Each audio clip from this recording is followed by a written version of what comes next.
let's call the meeting to order. Looks like we got a quorum.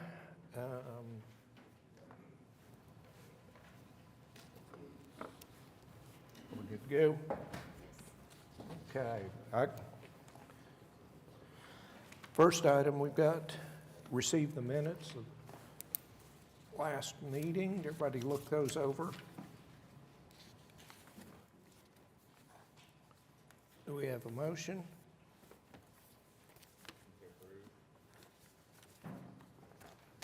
Mike on. Motion to approve the minutes from December 2022. Okay, I got a motion. We have a second? Second. Got a second? As soon as you get a voting window.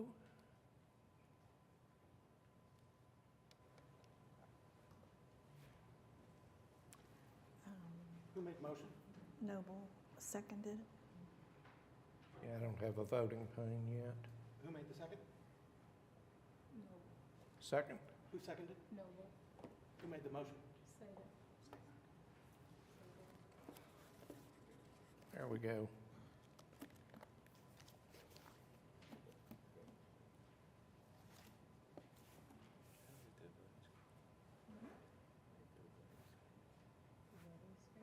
Member Sato, what say you?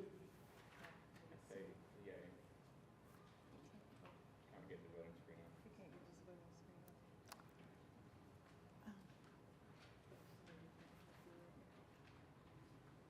He can't get the voting screen. Looks like we're approved, with or without the voting pane. Okay.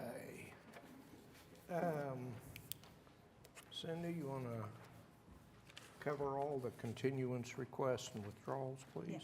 So we had requests by staff or applicants for item number 41, case number 15212, deferred to February 2nd.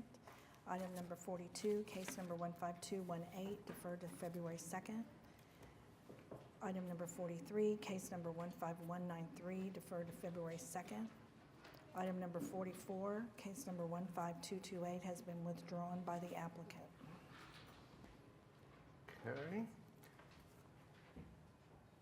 Do we have any requests for continuance from any of the applicants? Okay, we don't need to vote on 44, it's withdrawn. We have a motion to defer the other three items.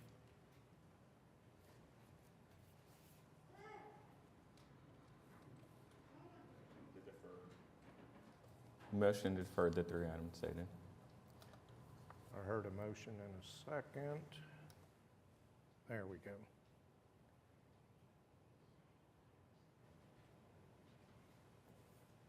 Cast your votes when you can.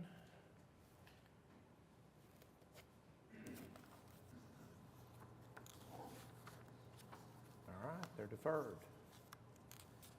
Okay, we had new requests after the packet was published. Item number 3, case number 15160, request to defer to February 2nd. Case number 5, 6, 7, 8, 9, 10. Case number 15171 to 15176 can defer to February 19th. And item number 16, 15195, a request to defer to October 5th. Okay. I don't have those items on my screen to be able to record. Do we have a motion? Motion to defer items 3, 5 through 10, and 16 to the dates that were referenced before. Second. At the bottom. Motion on and a each second. case, Cast your votes. because they're new continuances. Maybe. We'll need to do a voice vote on this item. Yay. Yay. Yay. Yay. All right. Thank you. Those are deferred. I don't have anything on the consent docket. So Cindy, you want to call the first case? We have item number 1, case number 15168, a request of Ted Whitner on behalf of Second Round W Properties LLC for a variance to the architectural regulations in the C3 Community Commercial District at 5801 Southwestern Avenue.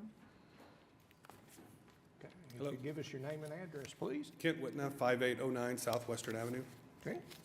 Go ahead and tell us about your application, please. Thank you for the board for hearing us today.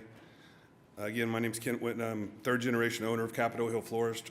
Our business is located adjacent to the subject property, and we've been in business at this location since 1964. With me is my son, who's fourth generation of this business. Capitol Florist has been family-owned and operated and a good citizen business in the community since 1932. As such, we've been blessed with tremendous growth over the past few decades, and we are in need of expansion. We purchased the subject property in January of 2022, and after it had fallen into a state of disrepair. We began putting together a plan for the property that would include a break room, office, 2 bathrooms, additional walk-in cooler, enhanced delivery area. The larger space would also allow us to load and unload our vans in a protected space that would protect our vehicles, our product from environment, and our vehicles from consistent theft and vandalism. In the process of planning, Ted made a quick phone call down to permits and asked if metal buildings were allowed at this address, and the answer was yes. Since we'd paid a slight premium for the subject property, we proceeded with a plan to build a building with metal fascia, as it seemed to be the most economical and suited for our needs. We believed what we were planning would beautify the area, and is definitely a huge improvement over the previous structure, which you have a picture of. Our plans provide for a 20-foot building height on the south, sloping to 14 on the north. The metal fascia will be primarily a taupe color with accents of white on the gutters, downspouts, and trim.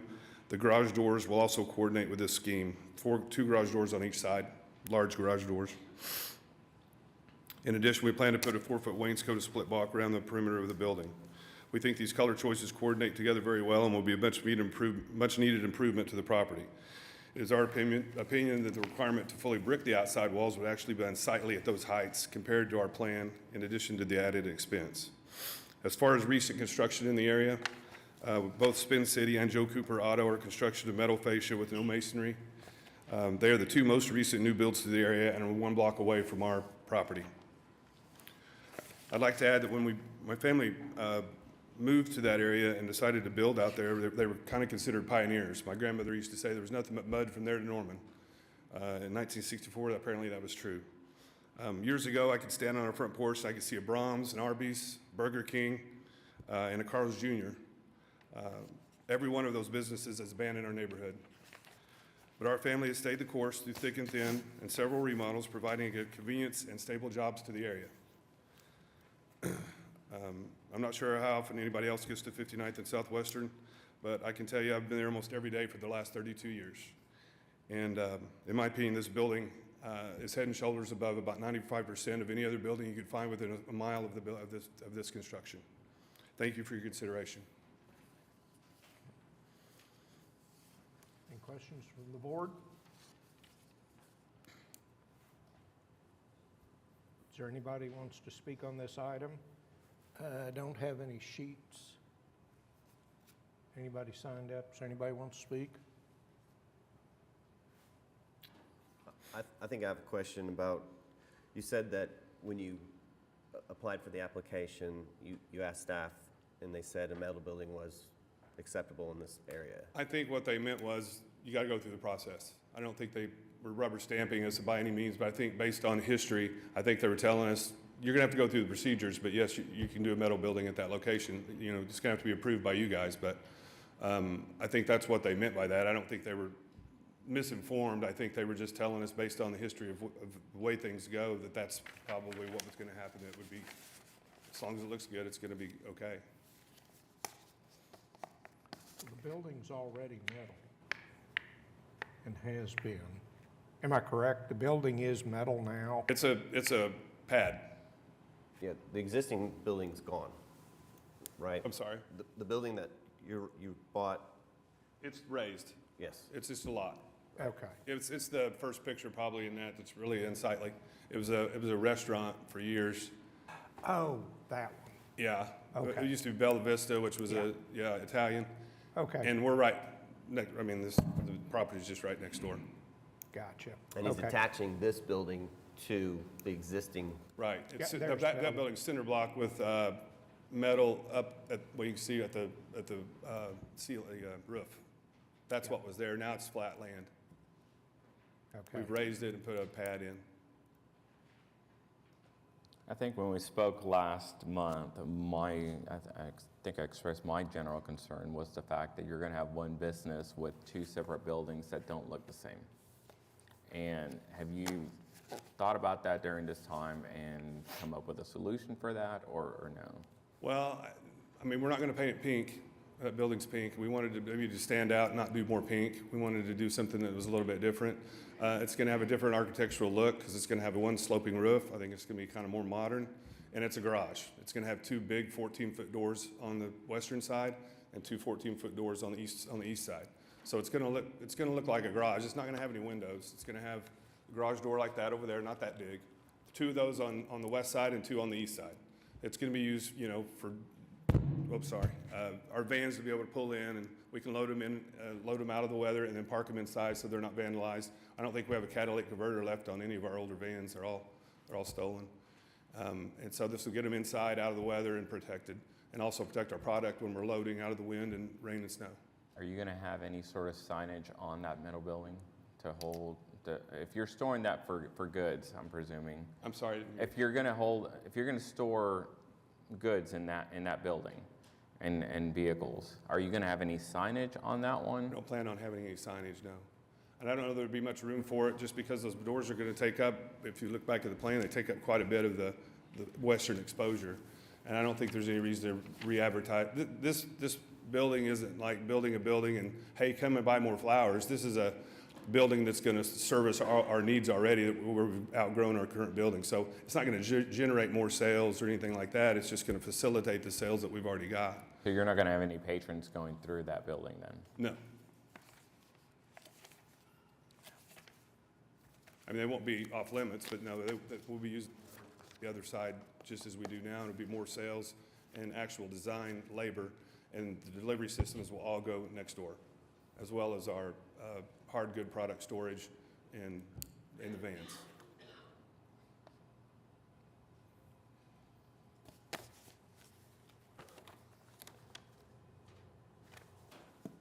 Any other questions, comments?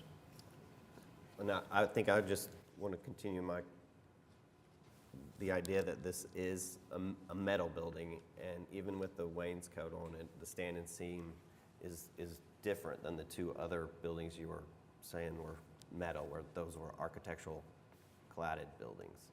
And so the ordinance states that there's not to be metal buildings here. Well, they're both metal.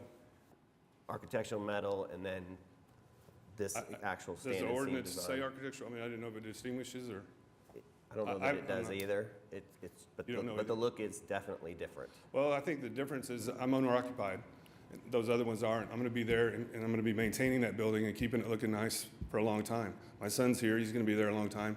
Those other ones are going to sell to somebody else and it's going to get rusty and they're not going to take care of it. Just like all the other pictures you see on this viewer here.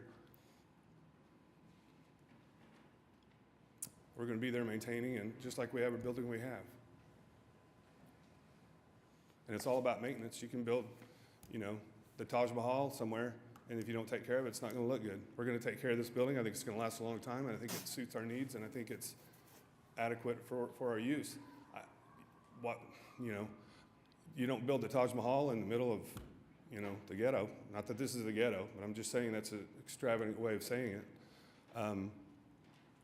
And spend more to be next to O'Reilly's. Look what they built. I mean, that doesn't look half as good as our building does.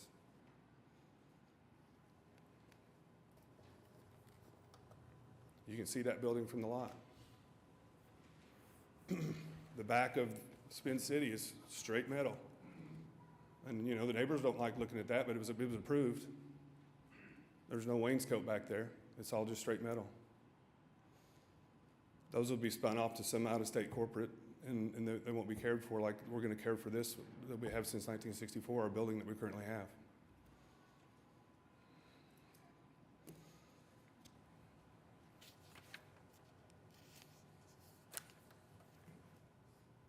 Any other questions or comments? I think last month when we spoke, for whatever reason, I had the impression that people would be able to come in and out both in the existing structure and this one here. If you're telling me it's more for storage and holding things, I definitely am leaning towards the application. Again, but I don't know how we limit saying, if we're just going to limit it for that purpose and we're not going to allow patrons to come into that building or any signage, as long as I can get some sort of guarantee for that, then. Yeah, there's no reason for a customer to come over there. They cannot conduct business over there. It's strictly vans and employees that are loading trucks. And that's the purpose, is to get that out of that building so we can do more sales over here. Move that section over.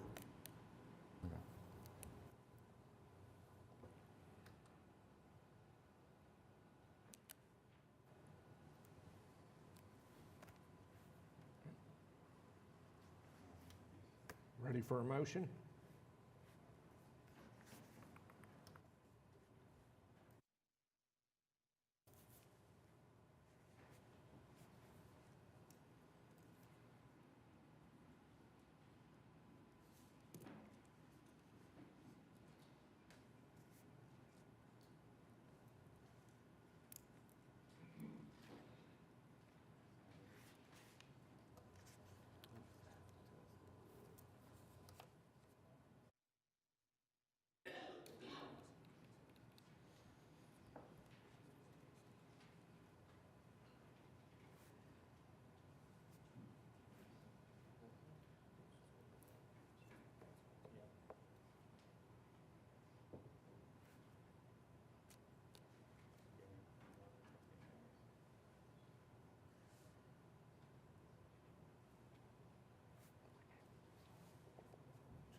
Have you had any conversations with staff, particularly in regards to the elevation that you currently have plans, as far as, do they feel like, I'm going through our staff report here, and I guess I'm not really clear on, when you say they told you that it was okay to use metal, provided you said you thought coming through this process would allow for that. Was your understanding from that that staff thought that it would be appropriate? Yes. And so our phone call was just a general phone call, and we gave them the address. They looked it up. They said, yeah, that can be approved. I think we took it to mean, okay, we're going to be good. You know, we're good, cleared for metal. I think what they meant, you know, seeing their side, is that they've seen other metal buildings come through there. They do have to go through variance, but they'll most likely be approved. That's the okay I think we got. Now, in hindsight, in foresight, we thought that we had no problem with metal buildings. Even our engineer was surprised that we couldn't do a metal building. And I talked to another guy that does quite a bit of construction. He was shocked too. Both of them looked it up to see, because they were really surprised. After talking to some staff, it was my understanding that the general spirit of that law was to come in front of the board, not allow any metal buildings, you know, but for you guys to see them, to make sure they're going to look nice like this one is, and then somebody's not just tilting up a couple of pieces of metal. This is going to be professionally built, brand new, and construction. My brother's a contractor, so we're going to do it all really right. And again, it is just a garage. We're not going to have any customer activities or anything. It'll be delivery, storage, and vehicles.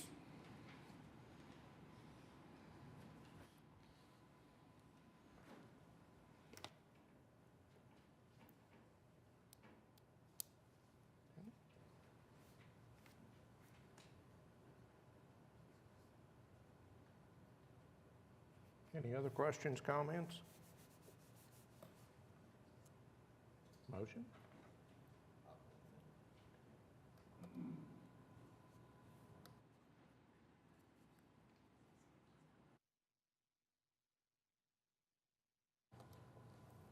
Motion to approve case number 15168 for the purposes that it meets the statutory requirement for the exception as applied and made in this application.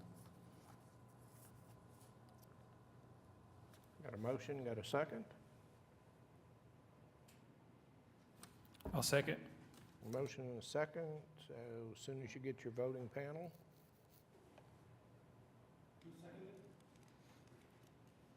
Marcus Uday.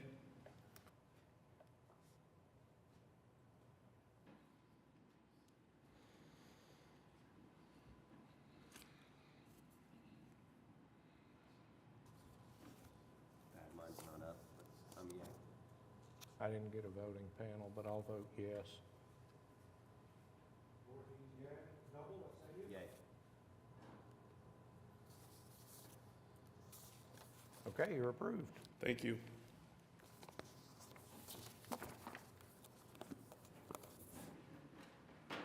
Item number 2, case number 15187 is an application by Troy Williams of Branch Tower 3 on behalf of the Oklahoma State Fair for a special exception to permit a telecommunication tower in the I-2 Industrial District at 830 Gordon Cooper Boulevard. Hi there, Mason Schwartz, 522 Colcord Drive, on behalf of the applicant. I also have here with me Mark Kessner and Troy Williams. I am a legal representation for the applicant. I'm going to give a brief overview of what the application is and some of the legal considerations, and then turn it over to Mr. Kessner to give an additional brief presentation on the merits and the details of the site. So this is an application for a special exception. This was before this board last month, and it was continued. I believe there was some confusion at the time as to whether it was a variance, or whether it was a special exception application. It is a special exception application. We are seeking approval for a 120-foot monopole telecommunications tower, cell phone tower. The property itself is located at the northwest corner of the fairgrounds in Oklahoma City. The property is zoned I-2 industrial, and I-2 allows for telecommunications towers as a conditional use under the Oklahoma City Code. And so 59-9350, subsection 19.B1 sets forth a whole list of conditions for conditional use approval of telecommunications towers. And the way this essentially operates is if you can meet all of those conditions in that section, you're entitled to staff administrative approval of the application, and it never comes before this board. Alternatively, what the code set forth is that if you cannot meet all of the lists of conditional use approval conditions, then you come before this board for the special exception. So our application meets all of those conditions in that list except for the requirement of a half-mile setback between our proposed tower and the nearest tower. So accordingly, we're coming before this board for a special exception just as the codes contemplate the process of working. So the code was amended in 2020, Oklahoma City, to provide very specific requirements and framework for how this board reviews special exceptions for these types of applications. So 59-9350, 19 subsection B5 is titled Specific Standards for Special Exception Uses for Telecommunications Towers. Now this section provides 4 requirements for a special exception here. If we meet all 4 of them, we're entitled to approval. And in summarizing them, and Mr. Kessner will go over there in more detail, the requirements are evidence that a gap in coverage or a demonstrated lack of cellular voice or data service capacity in the area, evidence that there are no other available sites that would close the gap in coverage or provide capacity relief, evidence that there are no co-location opportunities available that would mitigate the issues, and evidence that this tower site would satisfy the least intrusive means of closing the gap in coverage. Now, the city amended these codes in 2020 to adopt these 4 elements, 4 requirements for special exception. It did so very carefully with a lot of thought. The city, in all cities throughout the country, are limited severely in their ability to regulate the construction of cell phone towers by the Federal Telecommunications Act. The Telecommunications Act was enacted for the specific purpose, for these sections of it, of not allowing cities to interfere unreasonably, more or less, with construction of new towers. And so when the city adopted these 4 requirements in 2020, they did so specifically in mind as to what kind of a review can we do that's going to ensure that we're not going to violate the act if we approve or deny these applications. And so I think there were some questions as to whether or not this is a variance. It's not a variance, it's a special exception. And if we applied the variance elements here and required an unnecessary hardship or the other elements of variance, it would directly violate the codes that have been adopted in terms of this review process, and it would also ultimately violate federal law. So Mr. Kestner is going to come up here and explain why these 4 conditions are met, and then we will be available to answer any questions as well.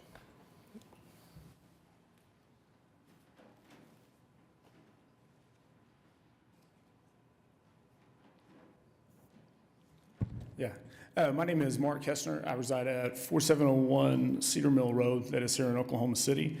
As he said, I'm speaking on behalf of the State Fair today, who's the ground owner, speaking on behalf of Verizon, who will go on the tower, and on behalf of Branch Towers, who will own the tower. Our company, we're based here in Oklahoma. What we do is for each of the carriers, we're for AT&T, T-Mobile, Verizon.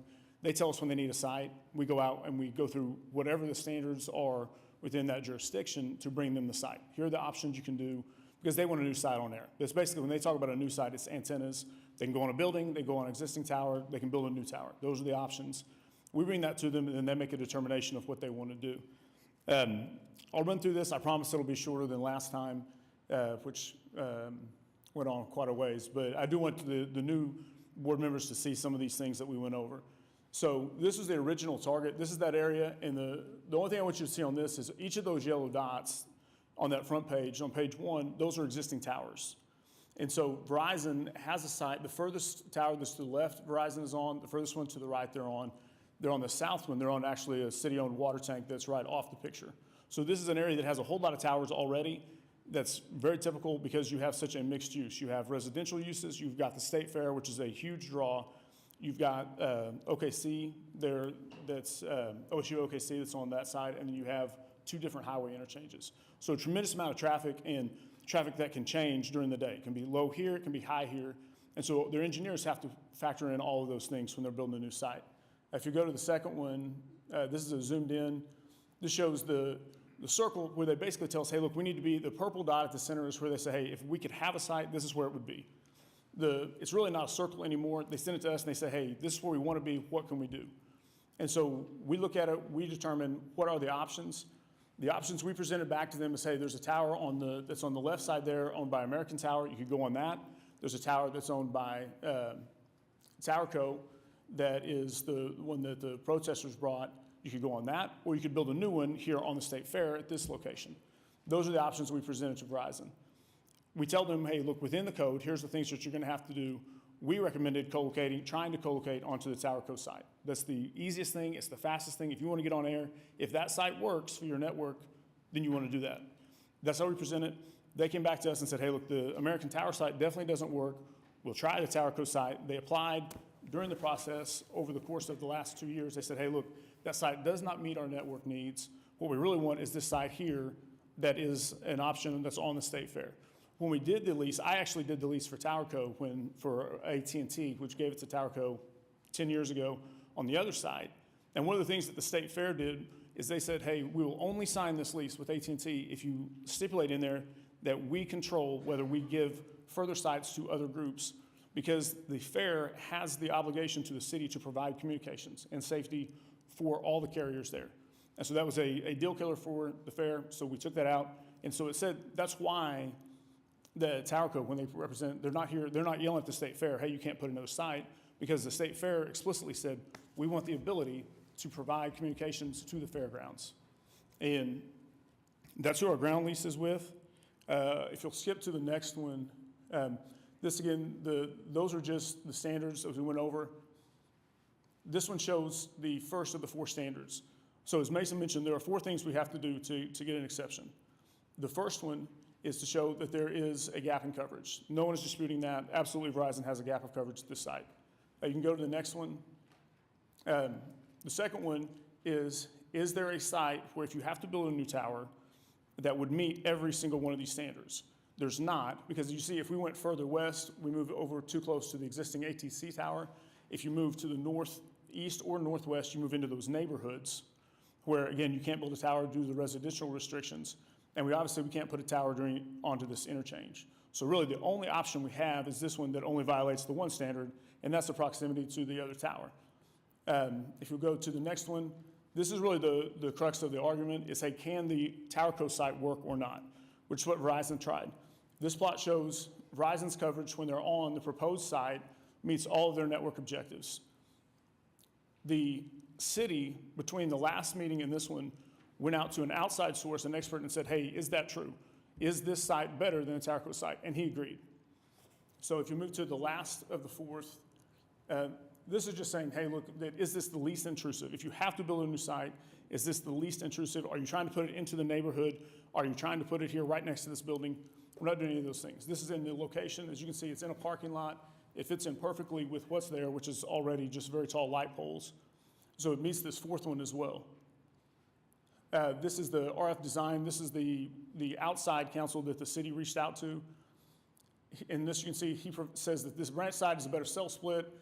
It's at the branch location is better. If you go to the last page, he prevents kind of his, he even talks about the four and meeting each one of those, and then he tells you that he recommends that the Board of Adjustment approve this.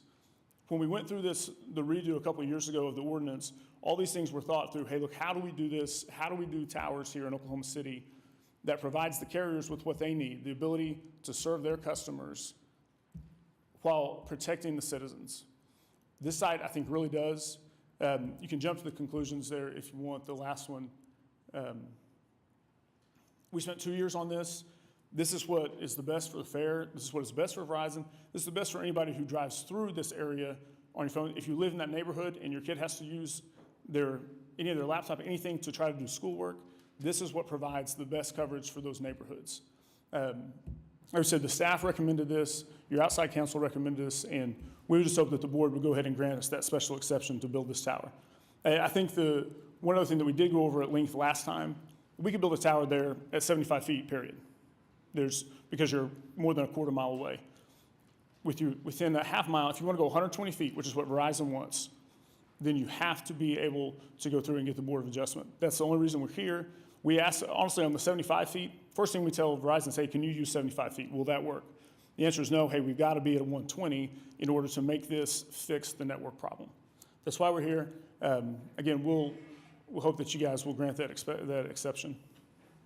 Are there any questions?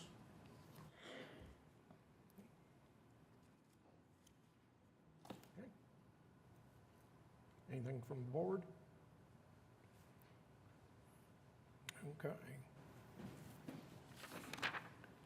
Thank you. TowerCo?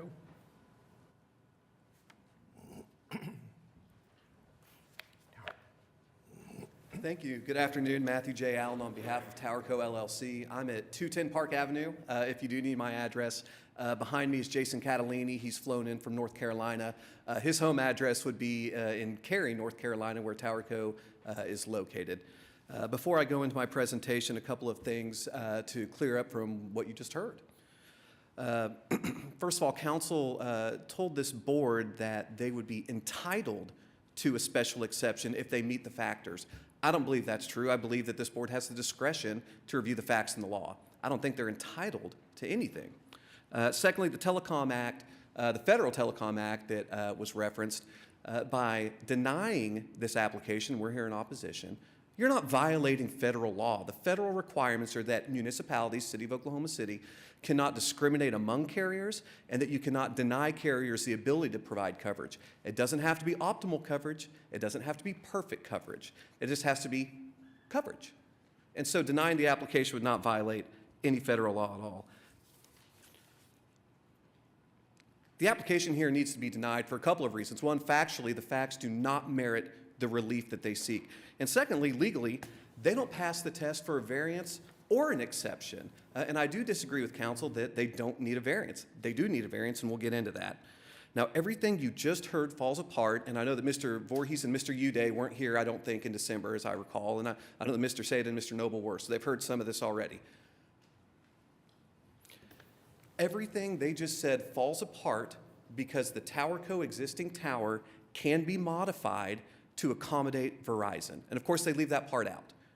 They say we filed an application, they did a structural and engineering test, integrity test. They're right, the tower did fail. It was not immediately capable of putting Verizon's equipment on it. It can be modified, which is common in this industry. This is not some big, crazy structural deal. They're just going to modify the tower. Now, now that you know that the tower is technologically and structurally sound, they have a co-location option. It's the existing tower. And something else that our new members who weren't here in December haven't heard yet, Tower Co. has offered to pay every penny of the cost to modify the tower, $130,000. And these are in the materials that we provided to the court clerk. There are emails before we were coming before the board between these parties that said Tower Co. will pay for everything. Verizon has a cost-free co-location opportunity on the existing tower. They don't need this relief. Their presentation was to distract you from the fact that there's no technical or financial issue with the existing tower for co-location. And that truth is fatal to their case. We got to look at the facts. Look at Exhibit A to what we provided to your court clerk back in November. That is an application of Verizon and Branch to co-locate on our tower. If the location of our tower was not appropriate, they never would have applied. Now they come before you and say, well, we're not so sure about that location. We want this location. They would not have applied for our tower if our location was not adequate. Exhibit F, emails between Tower Co. and Verizon. Now we're concerned about the $130,000. May 2021, they apply to be on our tower. The structural tests come back, $130,000 price tag to modify the tower. They walk away. Verizon walks away. Why? Because they don't want to pay the $130,000, presumably. Now, what happened after that? Tower Co., in the emails that we've provided to you, offered to pay the $130,000, and I'm authorized to sit here today and tell you still, with Mr. Catalini behind me, Tower Co. will pay the $130,000 to modify the tower to make it work for Verizon. Now, when you look at that email, when Verizon responded to Tower Co., did Verizon say the location was no good? Did they say the tower was technologically not good enough? No. Here's what they said. At this point, we are too far down the road with an alternative solution. Perhaps had Tower Co. offered to pay for the structural modifications when we originally received the quote, we might be in a different position now. Unfortunately, that ship has sailed. They just told you that the Tower Co. tower is not good enough technologically. What they said behind the scenes in email is, well, we've already gone down this road. If you had offered to pay up front, it probably would have been fine, and that's in your materials. So what's all this mean? The existing tower can be modified, it's fine from a technological standpoint, and they didn't want to pay $130,000, and perhaps I don't blame them. Someone has to pay the money. Well, we know now the Tower Co. still will pay the $130,000. Zero cost up front to Verizon to co-locate on our tower. And if they had pursued co-location starting in May 2021, it would have been done by now. We wouldn't be here in 2023. Now, this email is essentially a proverbial smoking gun that eliminates every need for an exception or a variance. The fact that if there's any sort of need is entirely self-made. The door to co-locate on our tower is open and it's free, and they're choosing not to walk through it. Instead, they want to come here and build their own tower. Now, I don't know why Verizon would be interested in walking away from that, but here's what I do know. Tower Co. is going to spend money, $130,000, to modify a tower to allow for co-location and to allow everyone to abide by the ordinances. Branch, on the other hand, wants to not abide by the ordinances, and they stand to make money. We're going to spend money. They want to make money. And that's a difference between the two parties if you're deciding, why wouldn't Verizon take this good deal? Well, that's some of the stuff going on the inside baseball behind the scenes. We're here to discuss Verizon. Now, claiming co-location is impractical or impossible is false. And you know that, you've seen it in the materials.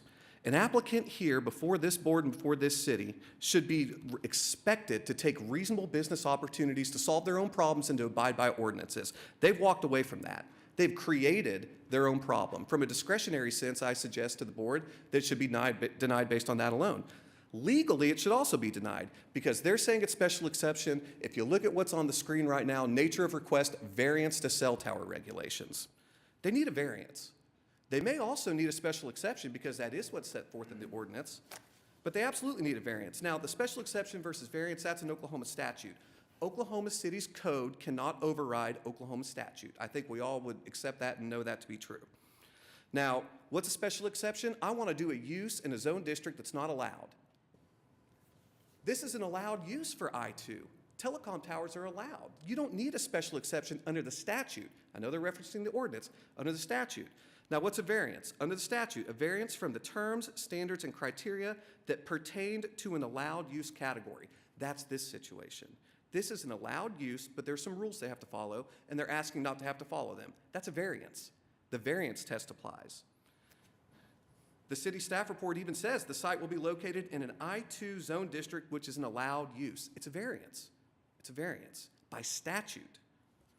Now, they're asking for a deviation from the terms, standards, and criteria that pertain to an allowed use category. You just granted a variance because someone didn't want to follow a specific ordinance. It wasn't about the use. It was about not following that one rule. And I think, in your wisdom, you did grant it, and it sounded to me like probably it should be. Look at their paperwork here. Their first application for our 2 new board members who weren't here in December was for a variance. This is their business. They know the difference between a special exception and a variance. They applied for a variance.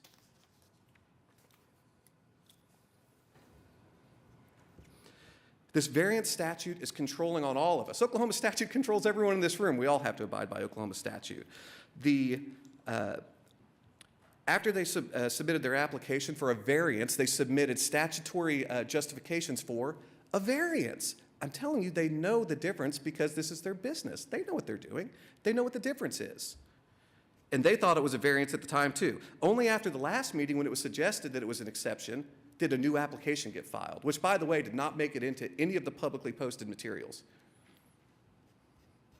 Page 69 of today's packet for this meeting, nature of request, variance to cell phone towers regulations. The consultant's report twice refers to variances in the last paragraph. They need a variance, and they probably need a special exception too. Either way, they fail both tests. Those are different tests, and they fail them both. The 4-part test for the variance this board is familiar with. Now, you can't have a self-made unnecessary hardship. That fails immediately. What have they done? They ignored a reasonable co-location opportunity that is free up front, and they also obtained a ground lease at an unlawful location. They've made their own problem. This is a self-made hardship under the variance test. The first element, do you have an unnecessary hardship? Well, they've changed their story from last time to this time. Last time they needed enhanced coverage at the fairgrounds. Now we're talking about coverage gaps. And for our 2 new people, coverage gaps were not discussed at all in the last meeting, and we didn't have any maps. Now we have maps all of a sudden that we weren't provided. There's no evidence in the public materials suggesting that there's no coverage. They just want enhanced coverage. When you look at their materials, it says enhanced coverage. It doesn't say dead spots. It doesn't say we don't have coverage. They want enhanced coverage, and they want event coverage. Well, that can be handled by the temporary towers, and there's a co-location opportunity available to them. Again, free to walk through that door. They're choosing not to. That can't be a hardship. The second element for a variance, the problem must be specific to the land, not to the applicant and not to their business preferences, specific to the land. That's the walking stick case, which is also in your materials. What they're requesting is specific to their business interests, not to the land. 2 applications after this one, you've got something specific to the land about subdividing out in an agricultural district 40 acres because one of the plots won't be 5 acres. Why? Because it's a short section. That's specific to land. That's not the applicant's fault. They can't control that. They chose an unlawful location. The last element for, I'm skipping the third, the last element for a variance fails. The relief is not the minimum intervention needed to solve the problem. Denying the application and advising Verizon to go look for co-location that is, again, free to walk through that door would be the least. Now, let's say it is a special exception. I think maybe they need that too. Demonstrated gap in coverage, we weren't provided any technical information, but now we see some maps. So we weren't able to have an engineer review what they had to say. Other sites available, again, it's just their allegation. We have no idea if they could find another site a full half-mile away. And by the way, they are a quarter of a mile away from our tower. They're supposed to be a half mile. This is not a small de minimis matter of a few feet. They're twice as close as they're allowed to be. Now here's where they clearly fail the special exception test, the third prong. Are there co-location opportunities? The answer is yes. And in the third-party consultant's report that was provided to the city, he said on that, Mr. Bickle said, on that prong, are there co-location opportunities available? Partially was his answer. Well, that's not a no. Partially is not a no. And I'm here to tell you, and I'm authorized to tell you, yes, there is co-location opportunity. They failed the test for a special exception as well. And does the proposed new tower site meet the least intrusive means? No, co-location obviously does. Again, free to walk through that door. They're choosing not to. We do recognize that you have this staff report and also your consultant's report recommending that the application be granted. Really, the staff report says, we don't think you can't do it. And the consultant report really says, I do recommend that you do it. That's really how they go. That's all they are, though. These are recommendations for you. It is for the board and your judgment and in your wisdom to look at the facts and the law and apply it. And I'm going to have to request, if we get an adverse ruling today, we are very likely going to go to district court to appeal it, respectfully, of course. And so we do need a ruling from the board. If you would indulge us this much, we do need an explicit ruling whether or not this is a variance hearing, whether the board thinks they need a variance, and whether that's a thumbs up or a thumbs down, a yes or a no. Because, again, we'll have to take this recording of this hearing to district court, and they may need to as well. And so both sides probably need that clearly stated if that's okay. The application should be denied, and Mr. Catalini and I stand here to answer any questions that you may have. Questions, comments from the board?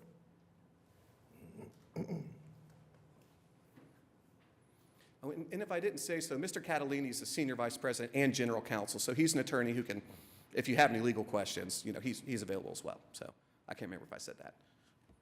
You stated that you guys are just now hearing about the gap in coverage for the first time, so I completely understand if you haven't had a chance to have engineers look over any of this, but are you or your client prepared to speak on whether or not you feel that the documentation that they provided regarding that coverage gap is sufficient? I'm not prepared to answer that question, to be truthful with you, but what I can tell you is they formally applied to be on our tower in May 2021. And if the tower geographically, the location of it, were insufficient, there was something wrong with it, they wouldn't have applied. They walked away when they saw the price tag. And so I think that would be our response to that. We have not had a chance to have an engineer review the maps. In fact, in truth, we only received some of these materials late yesterday afternoon, not because they were provided to us, and not because they made it into today's packet, the huge packet you guys get. It's not in there. We had to submit an open records request last week just on a hunch, and it arrived yesterday late afternoon. So the materials they're referencing that the city has gotten to look at, they weren't made available to the public at all. But frankly, I'm not suggesting there's an Open Meetings Act issue. I think that what we've stated already requires dismissal or denial of the application. We don't want to suggest that the process was wrong, but you do deserve to know how the process happened.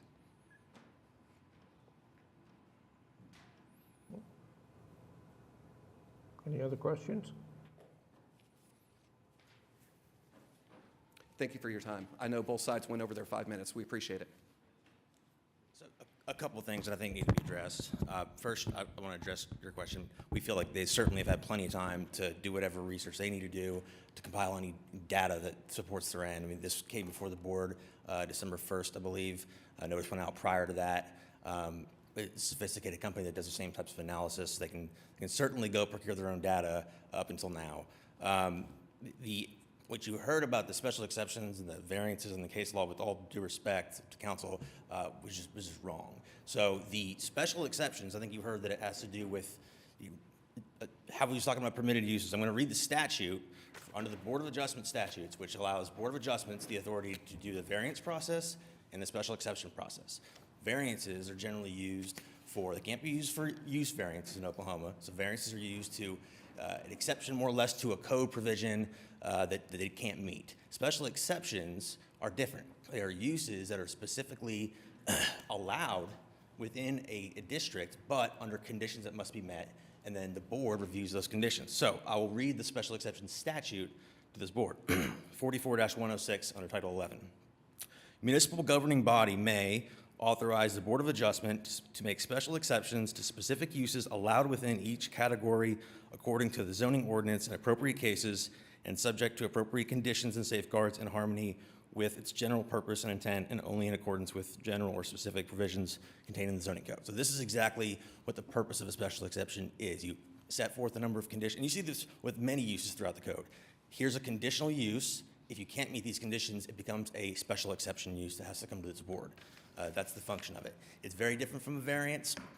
In fact, the code specifically provides 7 criteria normally for special exceptions, and then in the amendment in 2020, they put those 7 criteria aside and said, for special exceptions for cell towers, we are doing a very specific 4 criteria in order to meet the Telecommunications Act. So, and I'll read specifically what it says in 59-9350. 19B4, Any tower which does not meet the conditions outlined herein for conditional use approval shall be required to obtain a special exception. So this has been listed as a special exception on documents dating back to the last hearing before the Board of Adjustment. I'm not sure how else to say it. These 4 criteria are what apply per the code. And as the statute recognizes, it's up to the city to determine what conditions apply for what types of special exception uses. And the city's been explicitly clear on this type of use, probably more than any other type of use, because of that interplay with the Federal Communications Act. A couple other things I think it's worth noting. I'm going to have Mr. Kestner address briefly the idea of co-location. But what I'm hearing from council is that they cannot co-locate right now, but they're asking you to speculate and believe that they're going to somehow modify the tower. That is not what is required from us to meet the existing elements. The elements under the ordinance are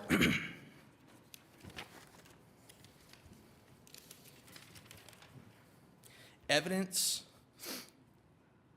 that there are no co-location opportunities, in parentheses, locations on existing buildings and structures available that would mitigate the issues demonstrated by the wireless service provider. So by us demonstrating to you that as it exists right now, those co-location opportunities are not there, we meet our burden here of satisfying those elements. And certainly, you cannot expect an applicant to say, well, theoretically, you can wait on somebody else to go, modify their tower, and then it would perhaps provide co-location opportunities. That's not what the Act provides. It's not what the codes provide in these situations.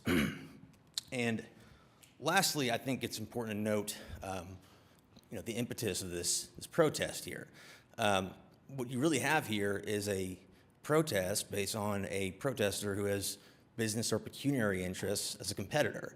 That's what it comes down to. And Oklahoma law is clear that competition, pecuniary interests as a competitor are not valid vested rights which entitle you to seek relief against land use applications. Land use decisions are made on land use, not on competitors utilizing this process to essentially compete against each other. And I think before I wrap up, it's important to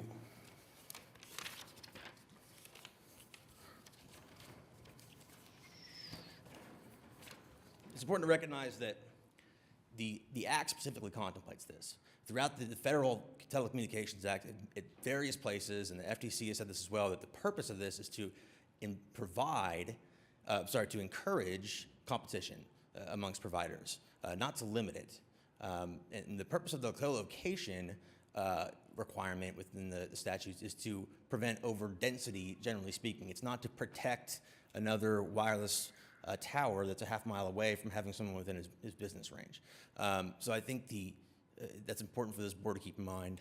We believe we have met all of the elements, but I do think, just briefly, if you'll allow Mr. Kestner to come up and speak to the co-location issue, I think he can clarify some of what you just heard.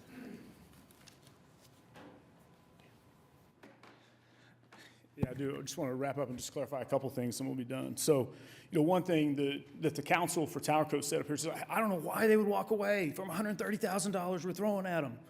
Well, there's 2 things. One, Verizon going on that represents about $750,000 to TowerCo. TowerCo sold at one point for $1.4 billion with a B. That's why they're flying people in from North Carolina. That's why they're paying high-priced lawyers. Is, hey, that's money to them. They see that as money, and they see it, hey, we'll throw $135,000 to upgrade this tower, to keep you there. And he says, hey, I don't know why. Why would they walk away? I can tell you why they walk away. From what the Verizon engineers told us in this, and then what your outside engineers said, the site doesn't work. The site does not present to them what they need to cover the coverage and capacity gap as required by the FCC. It just doesn't work. So you could throw $130,000, you could throw $530,000. It doesn't matter what TowerCo offers, that site doesn't work. The site over in the corner does work. We're asking you to allow that 120 feet. That's what Verizon needs. That's what the fair wants. That's what helps the people who are here. The only person who loses if you deny it, the only person who loses if you table it is TowerCo, because they want the money. That's all that it comes down to them. I live here. Hey, I use my phone. Everybody I know has to drive through that interchange and use their phone. It doesn't matter to them if you can use your phone. It matters to them if they get money. That's all that they care about. We hope that you would grant this exception as requested and as your outside counsel has advised, your outside expert.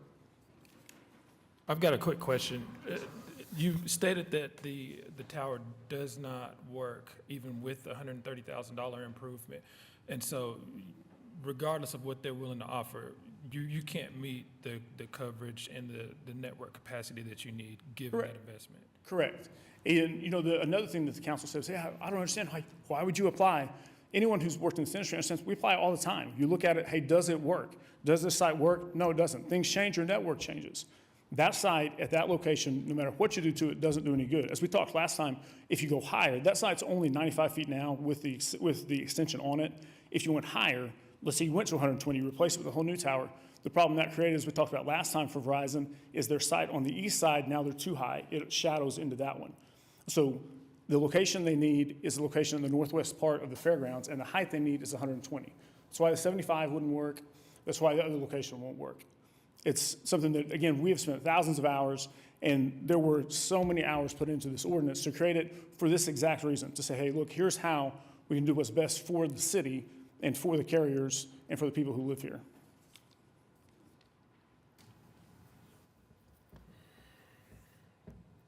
Any other questions?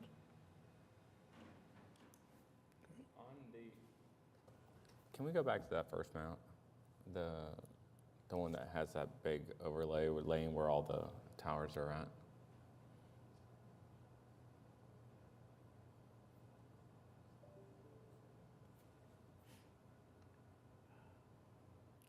The first one shows all of them. Yeah. Okay. Yes. Can you educate me a little bit as to why we're trying to fit all these towers in that general area? Why can't we go, you've got 3 existing towers there, why can't you not go in the middle of that triangle? In the I middle, realize that the main convention center may be there may be some horse stalls, I'm not sure. so going down below the towers. So Yeah. it's a lot more complicated than that in that, so the tower that's just outside the ring on the left side, that one Verizon's not on. That one AT&T's on. So the different carriers have different networks. That's when you hear the term co-location, is because we said 10 years ago, hey, look, everybody's not going to build their own towers. You're going to try when you can. You're going to go on a tower that's there, no matter who owns it, whether it's AT&T, Verizon, TowerCo, whomever. So to answer your question directly, you're saying further south, basically. Basically, if you took it from that point there and went basically a half mile south. Yeah. So one, if you go very far, you notice you're going to get for a tower this height, 120, you're at that point going to be too close to the site that's on the south that US Cellular owns. So you'll come up with the same problem.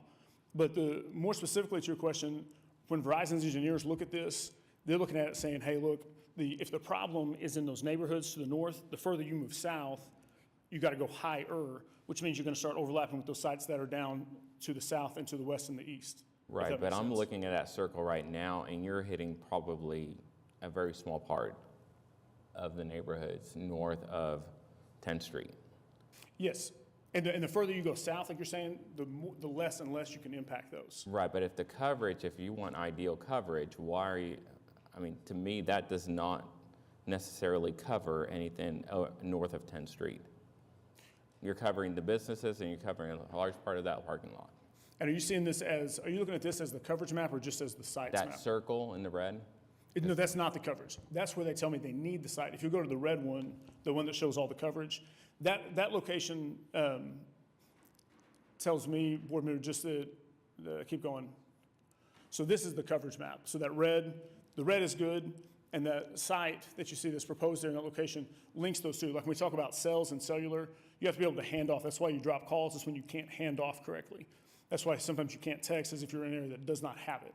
So that allows you to connect from here to here to here.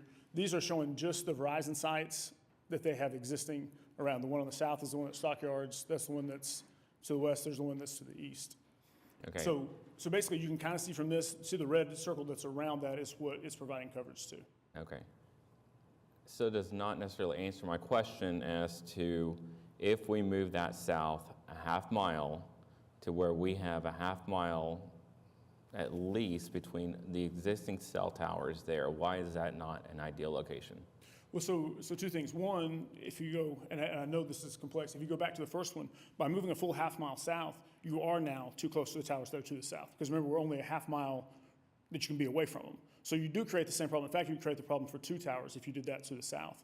But more importantly, and I'm not the engineer, but those guys have spent millions of dollars designing the network, and when they say, hey, we've got to be in the spot, even if it's right next to an interchange, I don't try to tell them, hey, you can't put it there, hey, that's wrong.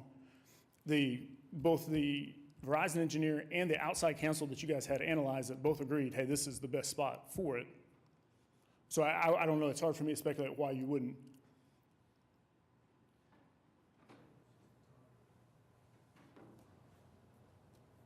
And just to be clear, with it being zoomed in a little bit more, we have that old T-Mobile, we have that existing ATC, and then we've got one to the south of there. Yeah, you can't quite see, there's one right at the base, at the bottom, that's on the fairgrounds property that US Cellular owns. It was shown on the other one, but it's right outside of this one. And you do, like you mentioned, there'll be some, like obviously I can't just stick it right on top of, there's the other one.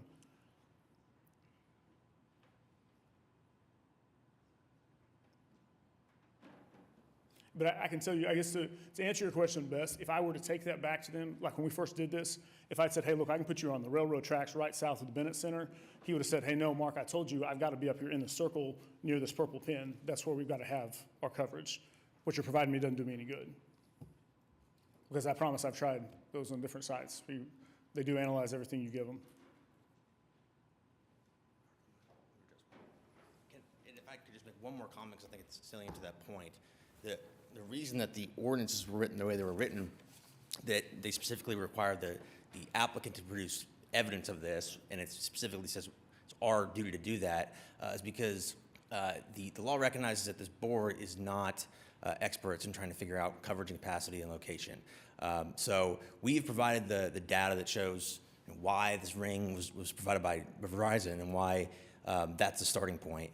And then that is what this board needs to make its decision. And I think what I read from this is from specifically from a declaratory ruling on the FCC. It says, they have made it clear that a state or local government may not lawfully deny an application to cite a personal wire service facility on the basis that the other wireless carriers serve the same geographic area. So and there's other language to that extent. This board's job is not to look and see, well, how many towers in the area do you think we need or not? Because that would be asking you to play expert in an area that certainly nobody, including myself, is an expert in. This board's job is to review the application materials, and if the applicant submitted the necessary data to demonstrate or in support of the elements, then we've met the elements. And so it takes that relief off this board for trying to play engineers, which we all are not. Real quick question for you. Looking at the materials, Exhibit B is an email dated July 20th, 2021, offering to pay for the upgrades. At that point, there was an open offer, and it was not until September that you guys decided to apply, I guess, for the new tower. Again, this even pronged 5D says the proposed new tower meets the least intrusive. I don't know about you, but I don't really like looking at cell towers out of my home. If you had an open offer there to have everything paid for, why decline that and spend, I think in your application it was $180,000 for that tower? And I guess I've not, I don't recollect the verbiage in the additional email that says we're too far down the road. I don't know what date that one was. Yeah, so two things. One, to answer the main question, hey, why not take $130,000? Why spend the money here? The answer is that site doesn't work. The location, when the engineers look at it, it doesn't work, no matter, again, how much money they spend.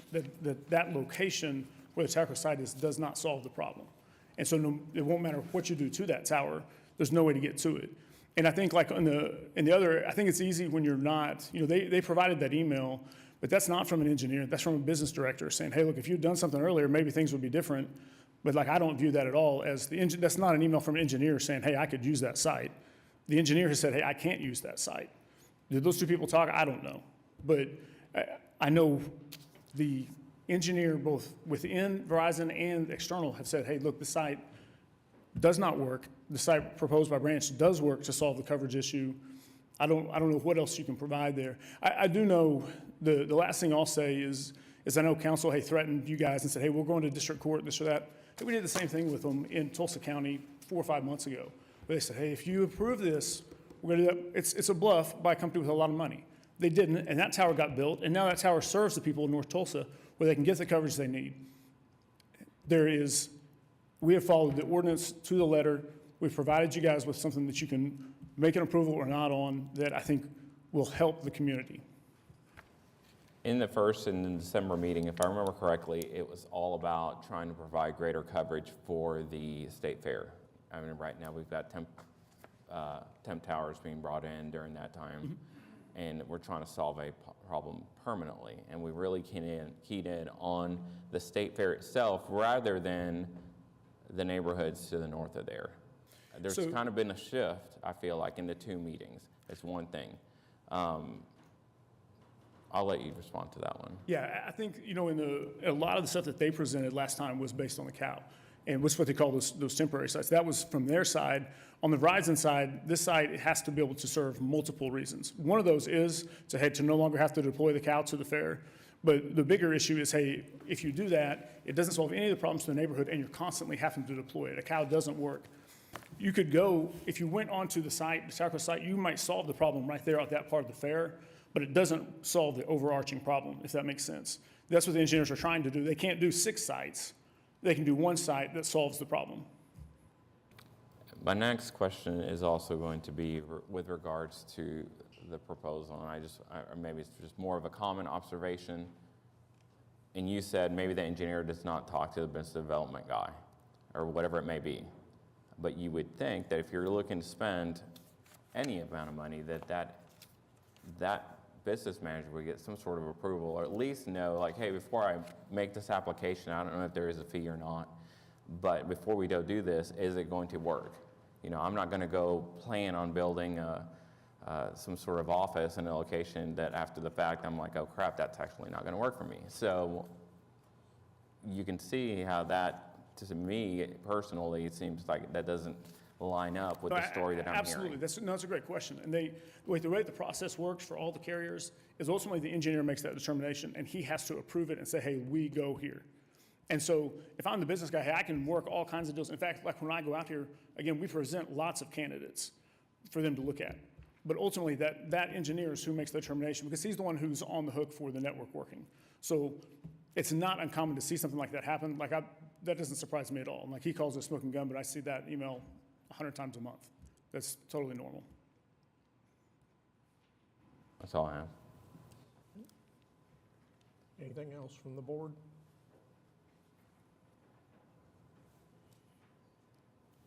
I just have a question. Do you have are there any metrics that you guys have? You stated that this co-locating won't work because it just won't work. What is can you define that or give more clarity on that? Is there a metric? Are we talking about 70% of where you think you should be? How do I quantify that? So a couple things. That kind of gets back to Mason. Like, I'm not an engineer, and I can't answer for the engineers in that regard. I think that what they would tell you is, like, their software and their programs, they spend millions of dollars on, and they track all kinds of stuff that's proprietary that I can't show you, that says, hey, look, here's how many drop calls, here's where the problems are, here's where this is, that they can't show and they won't show. But it leads them to say, hey, look, here's why I have this, here's the map showing this. And like, I think it's really fortuitous that you had an outside group look at it and come to the same conclusion of, hey, this needs it. I agree, but I'm struggling with the fact that even in his report, when it comes to whether or not the co-location opportunities exist, or he put partially. And I think I'm actually stuck on the word opportunity, because I agree with what your counsel said. I think that there is something to be said about stating the existing state of something versus what it can be. So I don't know that we can restrict you in terms of somebody talking about an investment that they're willing to make. But at the same time, I do believe the onus is on you all to demonstrate that you meet these requirements. And I'm having a hard time because I'm not sure why it doesn't work. Because what I also agree with from the other council is the fact that we need to be able to provide a pathway, but I'm stuck on this idea of optimum, or what's the threshold that the city has a responsibility to bend to allow these services to exist. That may be, so as far as the thresholds, again, I can't speak to the engineering. You know, I know each of the carriers, Verizon, any of those companies, they have to provide a certain amount of service, FCC, period. They have to do it. That's the guy who's on here. And as their counsel made the point, he said, hey, look, why would you turn down that money? Why would you turn down $130,000 to go on the site for us to make it perfect for you? The only reason you would is if that site doesn't work. If you look at it and you say, hey, that doesn't solve my problem, I'm sorry, we've got to go somewhere else, we've got to go here. And to me, there's nothing more that they could say other than, again, when we turned it in, and we talked about it in the first meeting, our number one suggestion to Verizon was, hey, go on the tower, co-tower. That's what you should do. And they went through everything and their analysis and their engineers, and they said, hey, we can't. That doesn't solve the problem. The problem's solved if we go over here. And I don't feel like that's my place to tell those engineers, hey, that doesn't work. That doesn't fix it. Well, are you of the mindset right now that if Verizon were to take that arrangement and co-locate with them, that it would not improve nor solve the coverage gap that you guys? Absolutely, that has been what the Verizon engineers have said. So it wouldn't change the current state? It would not resolve, is the word they use is resolve, the coverage and capacity issue. That's the word we have to use for the Telecommunications Act. And I'm just going to read here, I think this was submitted, or is this? Yeah, that was one of the things. And so this says, the existing tower does not sufficiently address the coverage capacity needs identified by Verizon. The original targeted was around 95 feet on the tower co-location, does not provide adequate coverage. Back to the neighborhood on northwest of the interchange, if that tower were extended further, which would require Tower Co to get a Board of Adjustment special exception, we'd be right back here, then Verizon would see degradation interference with existing site to the east. So the answer is, if this tower to the Tower Co would be raised, then it would cause other degradation issues for existing site to the east. And so that is why, even if it was extended, Verizon has said here that the co-location will not work. And so that there's statements from Verizon in conjunction with all the data that's been submitted is what's required to meet the threshold in terms of us demonstrating lack of evidence as contemplated by special exceptions. And this was in submitted materials, that statement.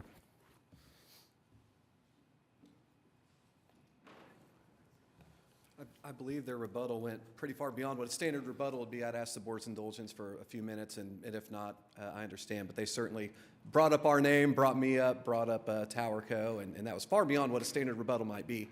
I'd ask the board for a very brief response, and of course, the applicant should get the last word. Go ahead. Thank you, Mr. Voorhees. There were statements about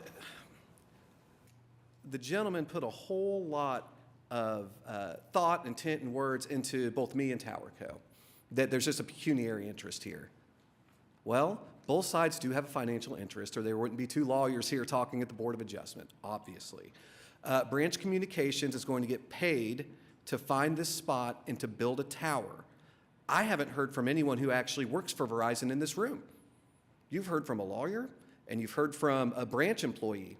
I don't know that there's a branch or a Verizon engineer in here to substantiate any of this, which again was not provided to Tower Co. and is not in today's packet.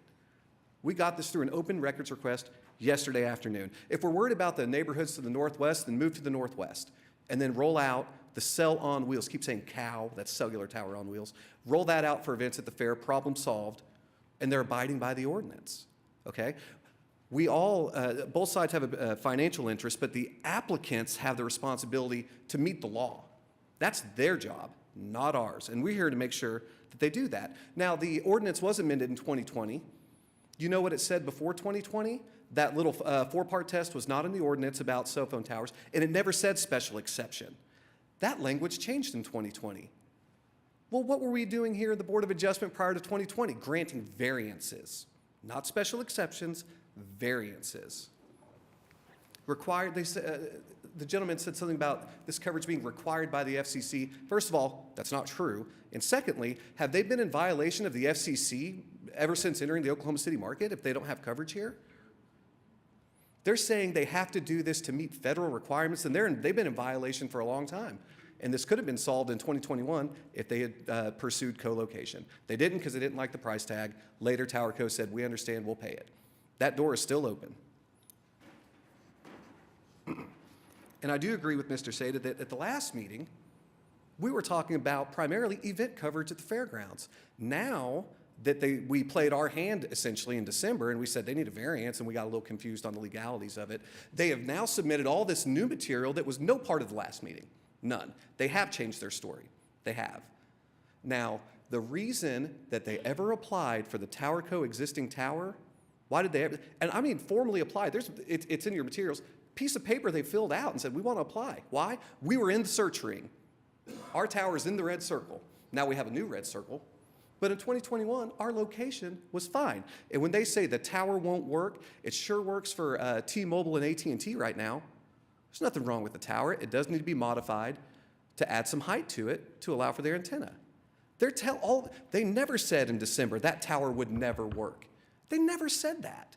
And now that they think the game has changed, they've changed. They've changed their story. Our tower was in their initial search ring. We will pay to modify it.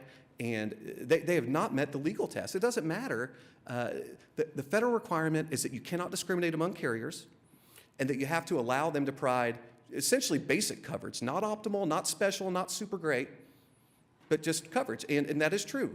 Council's right. The board can't stop some other carrier from coming in and you can't deny them the ability to provide coverage. But you're not required to grant variances or special exceptions, or in my opinion, both, just because they want better coverage.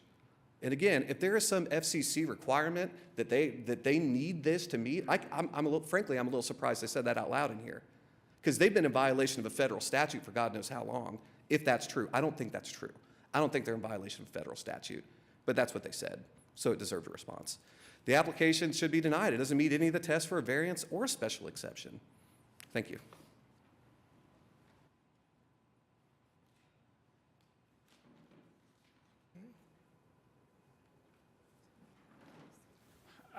I won't address most of that. You guys can ask questions. The reason these didn't used to come before Board of Adjustment is the old ordinance, as you'll remember, went to Planning Commission. For any of us who've done this for the past 10 or 15 or 25 years, that's where they usually went. The Planning Commission got to the point where they said, hey, stop bringing these in all the time. Let's reword it to include the word capacity. Let's tweak this, and then let's send it to Board of Adjustment whenever it doesn't done. That's why it comes here now. It has nothing to do with a variance or anything along those lines. As far as his other comments, like he said, we should just move to the northwest. You tell me, if I came in here and told you guys, let's move to the northwest side of that intersection, what would you say? You'd say, hey, you're in a neighborhood. Why would you do that? Why would you guys not go to the southeast side over by the fair where there's plenty of room? And, his other comment of, hey, this works for T-Mobile and it works for AT&T, it does because their networks are built around the other towers that we talked about. So if you guys have any other questions, I'm free to answer them. All right. Last I just have one, Yeah, go ahead, last opportunity. I just have one quick question, and I know that the other council has stated that they want to have a decision made today. Obviously, I wasn't here at the previous meeting and am fully aware of both parties' desire to get a resolution, but I am curious, if it were an option, would you all be on board to provide the documentation or provide the specific data that supports this idea that nothing changes about the cellular coverage if you were to co-locate with them?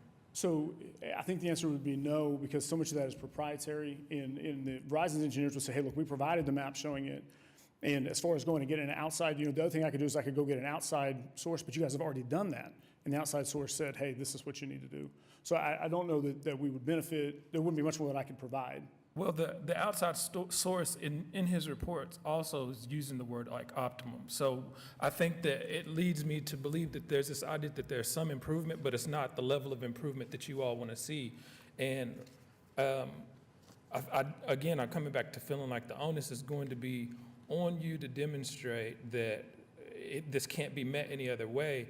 And while you seem like an honest and upstanding guy, we're relying on information that's being relayed to us about engineers that you all are talking to that we don't have access to. Yeah, sure. And what I would say to that is, conversely, we're relying on this other tower to tell us that they're going to modify their tower, right? And so I think either way, I mean, and I think that we do have the necessary data submitted to demonstrate that we meet the elements, but I think we need to get back for a second to the actual language of what we need to meet, which says evidence that there are no co-location opportunities, and then in parentheses, location on existing buildings/structures that are available that would mitigate the issues demonstrated by the wireless service provider. What you've not heard here today is anybody tell you that there's an existing tower as it sits out there today that can provide the co-location opportunities. That is not the case. It's one thing if it was out there and we just, we didn't necessarily do the research to see if we can co-locate on it. That's not the case. What here is the situation is there's a theoretical in the future that this tower will be modified to provide the co-location opportunities, which again, we don't agree with. But the bottom line is the language in the code says existing, and there is not an existing tower out there that will provide the co-location. And you haven't heard evidence to the contrary. You've heard hypothetical evidence as to what might happen or might not happen if they choose to extend their tower up, which would still, as we understand it, require a special exception from this board. So I'm not sure, I think when you look at the language of the code, it's a clear evaluation. If there is an offer and you accept for them to fix and upgrade this existing tower, then I think your concerns of whether or not they would do it, I think are going to be satisfied by the fact that there would be a breach of contract if they did not go through with that. So I don't think that really needs to be considered. If they say they're going to do it, I would expect them to. Otherwise, you're going to file a lawsuit. Well, I disagree because, first off, then anybody can come in and say, well, I'll theoretically build a tower for you. That's not what the code requires. It doesn't say existing or potentially existing under contract. It says existing structures for a reason. It's what's out there on the ground right now today. And then again, we don't believe those would be ameliorated because we believe even if it was granted and raised, it would have the issues on the south to the east. So I think protesters are asking this board to engage in a hypothetical that is not contemplated by the letter of the ordinance. And we think the language is clear, existing. And I've got one question. Is Jerry Bickle here?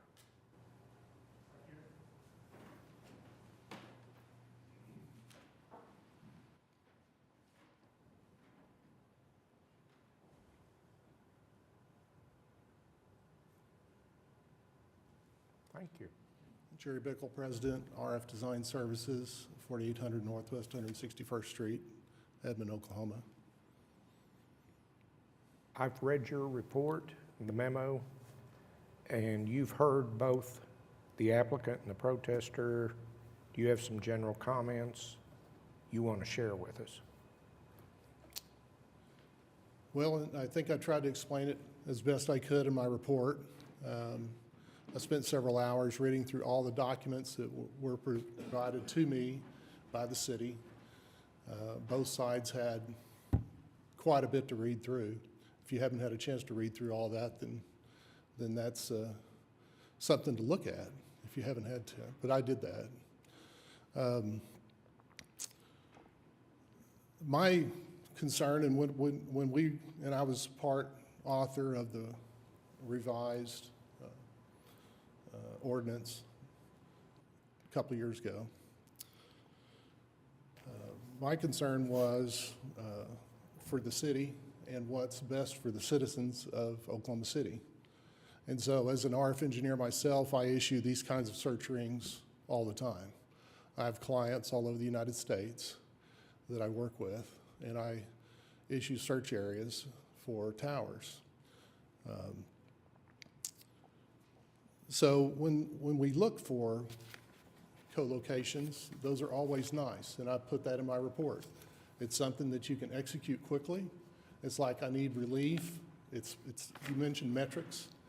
So what we do is we have trends analysis that we track certain kinds of metrics all the time. Drop calls used to be a big one, but we don't talk as much as we text anymore. So we look for a lot of capacity issues. And a lot of those are problems with interference. And to your point, Mr. Seda, you mentioned, well, why can't we move this site to the south or to the north or something like that? Well, it's really a very much a balancing act when you're trying to engineer a network. So it's more about interference now than coverage. Used to be, back when I went to work with AT&T, I was their RF engineer. Started in 2000. I was their senior RF engineer here in Oklahoma City. And we had a couple of dozen towers in the town. And they were 250, 300 feet tall, some of them. And we were just trying to get voice coverage out there, right? So you could talk on your bag phones and those sorts of things. But now towers are getting smaller and smaller and denser because data drives the need for new infrastructure. So you can't have 300-foot towers. In fact, if you look around, you don't see those. You see what used to be maybe a tall tower, and they've moved their antennas way down on the lower elevations. So they're typically 100, 120, 150 feet maybe. But when you get really into the middle of town, those center lines, the elevations of the antennas are lower. So when we look at trying to improve data throughput, we try to look at what is going to minimize interference, because everything uses the same frequency.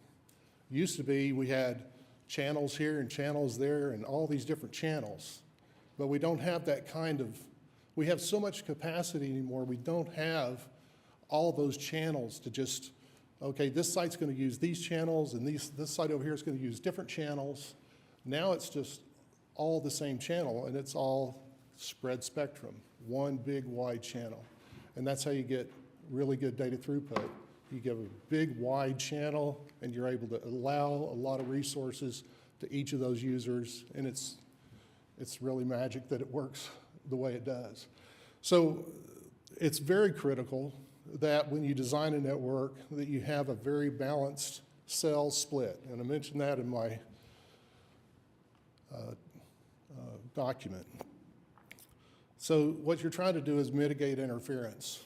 So if I have, like you mentioned, Mr. Seda, you've got all these towers right here, and if I want one and I stick it too close to this other one, I've still left a hole over here. I'm too hot because I'm next to this one over here, and I'm not balanced with these other ones. And so you want to try to center these, and that's why it's called cellular. Cellular is based on cells, and they stack next to each other. And that's why it's called cellular. So you try to build these things where one sector, one antenna points into a gap where another antenna is, and you fill in those gaps. When I looked at this, and as an engineer too, I would say, hey, there's a colo over there. Let's take a look at that. So we would look at those, and we would consider that. And I mentioned that in my discussion, that you do that part of your due diligence because you want to do a co-location if you can. Because once again, there's a couple of good reasons. One, it's speed deployment because you want that relief. Because when you're looking at your metrics, you go, oh, this has reached a certain level of problem. And the boss, he sees problems. And he's like, what are we doing to address these problems? So there needs to be a plan, okay? So if I can get on a colo and execute that quickly, I get the boss off the back, I get those metrics a little more under control. It may not be the perfect plan, and that's why I said partially, okay? You're probably gonna get some partial relief on the co-location. But it's not optimal. And I think we need to think about what's optimal, not just what's okay. You know, an okay network isn't really serving the people. An optimal network serves the people better.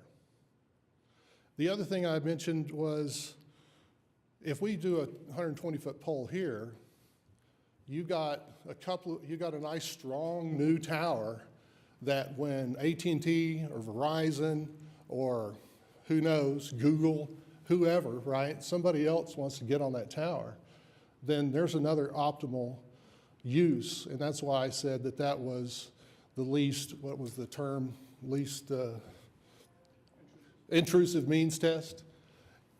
The reason I mentioned that was now you have a brand-new tower that allows for co-location.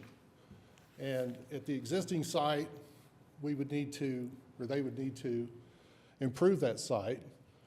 I don't know what that would take. I'm not sure what Verizon has planned to put on that tower. A lot of that has to do with how many antennas, how many radios. It's heavy, there's a lot of wind loading. Is it just the steel or is it the foundation? I don't know. The structural survey would need to be done. I don't know if that was done or not. They may be able to answer if they were able to get the specs from Verizon as to what their antennas were and what those structural requirements would be, and if they could improve the tower to those specs. But then you're kind of in the same boat. You know, the next time that wants to be improved, then you've got to either try to raise that tower or you've got to improve it again. So not interested in the business side of one or the other, but I think if I were, as a network engineer, an RF engineer of many years, when I look at what is best for the network, I try to do a very balanced cell split because that's going to be best for the network. And when I look at it as your council, I look at what's best for, I think, what the citizens would benefit from. And like they say, they got this neighborhood up to the northwest that probably could use a little better coverage too. And the interchange could probably be covered partially well with the colo opportunity, but probably not as well as a new tower would be. And lastly, it's an opportunity for other carriers to co-locate on a new site. And also, I think I mentioned it's a 120-foot tower in an industrial area that is full of industrial clutter as it is. Light poles, power lines, towers, roads, all these sorts of things. So it's hardly going to be noticed. Any questions? Did I answer your question? You did. I do have a couple other quick questions, though. You had mentioned in your report that you helped write the ordinance. Yes, sir. Can you tell me with the motivation behind making exceptions or acknowledging exceptions for areas with low coverage? Was it meant to be a general term, meaning low cellular coverage, period, or low cellular coverage of one particular network provider? Well, in my mind, when we wrote that, 5G was a big thing. And what they were planning on doing were every street corner, every block was going to be, and you see them now still, these 5G towers that they're plopping down on the corners. Have y'all noticed those? And the point was to try to limit how many of those towers were happening and how close they were, because T-Mobile's going to want to do one, AT&T's going to want to do theirs, Verizon's going to want to do theirs. And so we were hoping that they would try to co-locate on a lot of these low 50-foot, 75-foot 5G towers, like that are all over the corners of the neighborhoods, corners of shopping centers. You see them now, right? So one of the reasons was let's keep those towers to a certain limit and let's try to force them to co-locate where they can on these small towers. I don't know that we've been very successful with that because it seems like they put them up anyway. But that was part of it. And then I think I ended in my discussion that the purpose of this whole effort is to take a look at opportunities and what makes sense, not to just say, this is it. But that we would have this discussion about what makes sense. And in my mind, this serves the community better, and it offers co-locations for other carriers when they need those. I just have one final question. The applicant's argument is that they shouldn't be forced to wait for any improvements to have to co-locate on the other tower. And then, of course, the protest is that they're willing to make these improvements and allow that to take place. Is it typical that whenever there's just a standard, two parties agree to co-locate, that there has to be some modifications? Is some of that just standard anyway, that there's a waiting period to have those improvements made? Well, most of the time, people, they build a 3-carrier pole anyway, at least. They're ready for 3 carriers. They're structurally, when they buy the steel, they build a foundation, they do it, and they're gonna put X amount of antennas, a couple of microwave dishes, all this stuff at 3 different center lines on a tower, and that's what they buy the steel for, and that's what they build the foundation for. Anything that goes beyond that, they're going to have to either, drop the tower, build something fatter, bigger, round, right?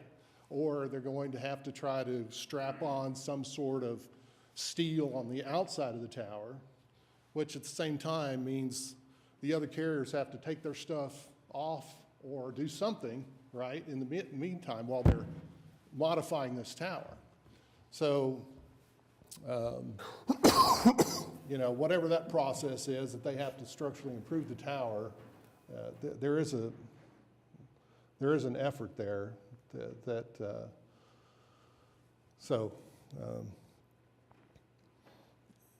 your question was just that. I just wanted to know how much of adding or co-locating was a process of making improvements in general versus the improvements they would need to make to this specific tower to allow Verizon to Well, and co-locate then there. once you've got 3 carriers on there, then typically you're going to have to modify the tower, most likely. They just, if you're gonna put a 4th or a 5th carrier on there, or they're gonna put a big giant, antenna on there, like there is out there now on one of them, those things are heavy, and they take a lot of wind. And so, the other part too, in structural towers, and these guys, they're all tower guys, they know better than me, but these wind loading requirements change all the time too. We're in revision G or H or something now. So every time they do these new wind revisions and somebody wants to go on the tower, well, it fails structural, so you're gonna have to pay to improve the tower. So it's a typical thing anymore to have to pay to get structural improvements done. Thank you. I just want to clear up real quick. I'm sure my mic was on. The proposed, on this map, the proposed branch Verizon, is that where the existing location is at? No, the existing is one that says AT&T and Old T-Mobile, and the proposed is the one that's That they offered to build? for determination, yes.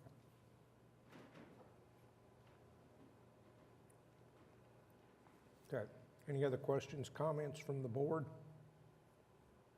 I think we got a good grasp of the applicant and the protesters, so are we ready for a motion? Oh, was there anybody else that wanted to speak on this? Nobody else signed up? Okay, I think we're ready for a motion.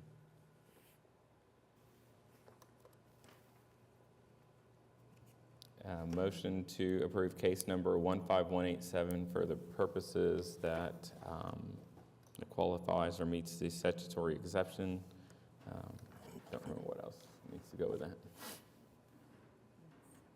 Got a motion, do we have a second?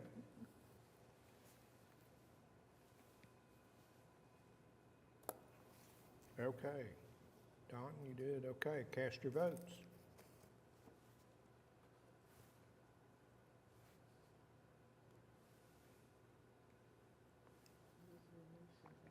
Three, you're approved. Thank you both. Mr. Chairman, do we have any statement from the board on whether that was a variance was considered, whether variance was required under these circumstances, and whether that was approved or denied? No statement? No statement. Thank you, Mr. My Chairman. paperwork says special exception, that's what I voted on. No. Thank you, Mr. Chairman. Thank you. Item number 3, case number 15160 was deferred. Item number 4 was deferred, number 5 was deferred, number 6 was deferred, 7, 8, 9, and 10 were all deferred. We're to item number 11, case number 15177. I think we're on 4. I'm sorry, we're on 4. Yeah, we didn't defer that one. I'm so sorry. Item number 4, case number 15221, request of Randy Hill on behalf of Juan Escobar for a variance to the minimum lot size in the AA district located at 13212 North Henny Road. Okay, if you'll give us your name and address and... Yes, I'm Randy Hill, and I represent Juan Escobar, the owner of the property. And we are asking for a variance on this site. We believe that it's particularly peculiar in the fact that this 40-acre tract is not 40 acres because it's located within a short section, and it's actually 39.547 acres, and as a result, in order to develop it under the code, the AA agricultural regulations, which permit 5-acre tracts, the one tract will be shorter than 5 acres. It would be 4.5477 acres, and we're asking for a variance for one tract within this 40-acre development to be smaller than the 5-acre minimum. And I appreciated Taraco saying they thought we met the statutory requirements, and we hope we do too. Questions from the board? And I don't have anybody signed up on this one. Does anybody want to speak? Okay, I think we're ready for a motion then.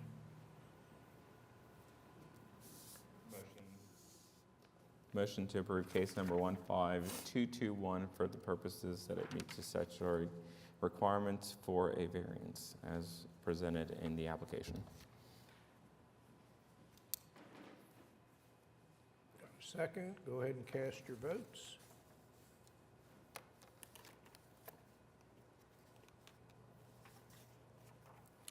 Thank you very much. Aren't you glad you were number 4 instead of 44? Okay, as previously stated, item number 5, 6, 7, 8, 9, and 10 were continued. We're item 11, case number 15177, an application for Blake Owen to allow home sharing at 612 Northwest 25th Street.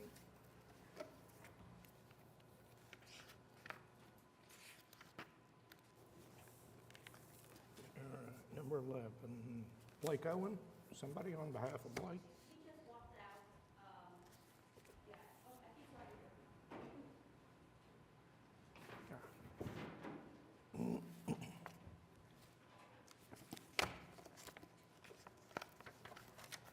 Good afternoon. State your name and address and tell us about your application, please. Absolutely. My name is Blake Owen. I currently reside at 615 Northwest 25th Street, just across the street from the subject property here, and I'm here for a special exception for home sharing. This is a property that, for the better part of 3 years, was abandoned and unsecured and on those special lists from the city. And after some time, I was able to offer a solution to the former homeowner. We made some modest improvements, and I'm super excited to offer this as a home sharing option in one of the best neighborhoods Oklahoma City has to offer. The reason why I'm seeking the special exception for home sharing is we also use the property as we have a 5-month-old daughter and grandparents from out of town that like to spend time with us as well. So it's a good opportunity for them to have a place to stay while also making ends meet through home sharing. Questions, comments from the board? Mr. Owen, do you have additional home sharing? I'm sorry? Do you have additional home sharing properties? No, sir. No, this is my first one. Yeah. I just asked that because you're asking for a 5-year exception. Right, I understand. I think this board has authority to offer up to 10 years for special exception. The whole purpose behind that is to, one, mitigate additional costs or application fees, but also save everybody some time and headache there. But, happy to hear from you all if there's any special considerations I can take into account that would earn that 5-year exception. And a lot of times, on your first application, we grant a 1 year, just to make sure that it's gonna go, and especially probably in this neighborhood. I don't have anybody signed up to speak on this one. Is there anybody wants to address this application? Okay, I guess we're ready for a motion then.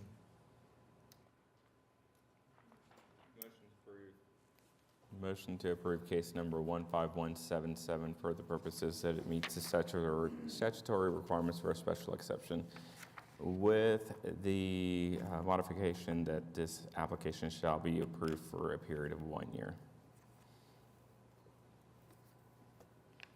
Okay, motion and a second. Cast your votes.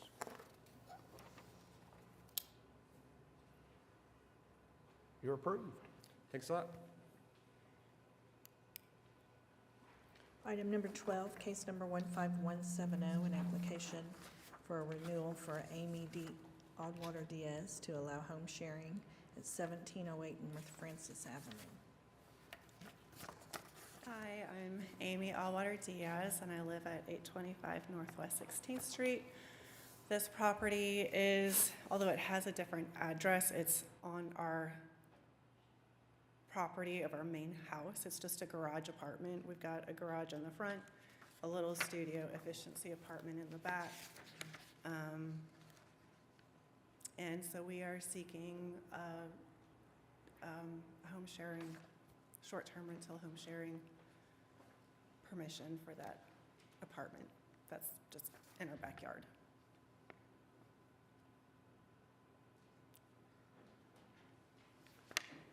Does the HP Commission give us a recommendation on these?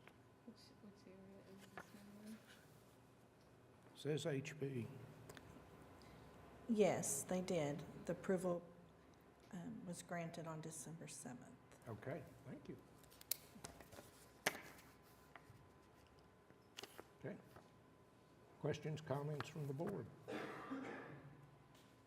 I don't have anybody signed up to speak. Does anybody want to address this application? Did you say Go ahead. this is a renewal, so you've been doing this for about a year? No, there was some confusion. It's been a confusing process. We had it approved. We thought it was for longer than it was, so when it expired, we didn't quite realize that, and then so that we're having to kind of restart the process all over again. Okay. How So long it's- have you been advertising this on Airbnb? About two and a half years. Any incidents during that time? What was that? Any incidents during that time? No, we haven't had any complaints. It's primarily traveling nurses who come and stay for a few months and that kind of thing. And you said it is located on your property, is that correct? Yep, it's just in our backyard. It's just attached to our garage.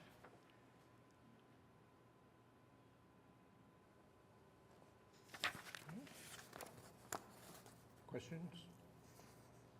Okay. I don't have anybody signed up to speak. Does anybody want to address this application? If not, we're ready for a motion. I'm willing to make a motion on 3 years unless one of you guys want to make it for less. I'll make the motion as stated. Motion to approve case number 15170 for the purposes that it meets the statutory requirements for a special exception as stated in the application for a period of 3 years. A motion and a second. Cast your votes, and I heard 3 years, correct? Correct. I think that's what's in the application. Okay. You're approved. Item number 13, case number 15190, a special exception of Neen Zane for home sharing at 3705 Northwest 51st Place.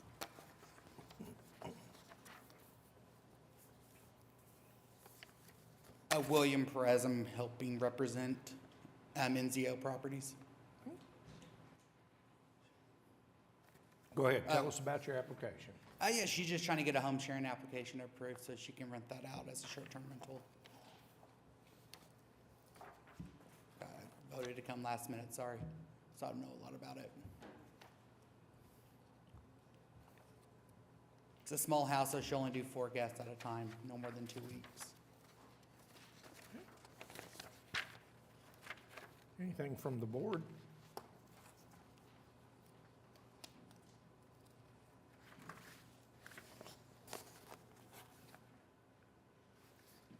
Okay. I don't have anybody signed up to speak on this one. Is there anybody who wants to address this application?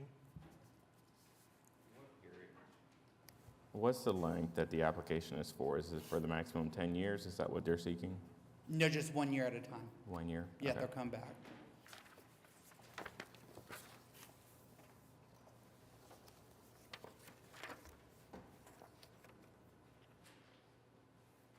Okay. If there's nothing else, I think we're ready for a motion. Motion to approve case number 15190 for the purposes that it approves the statutory requirements for a special exception, subject to approval of a 1-year timeframe. All right, got a motion, a second, so cast your votes when you can.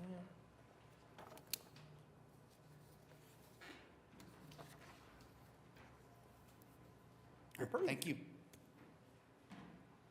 Item number 14, case number 15192, an application for Rob Gruber on behalf of 9919 LLC for home sharing at 3158 Thorn Ridge Road.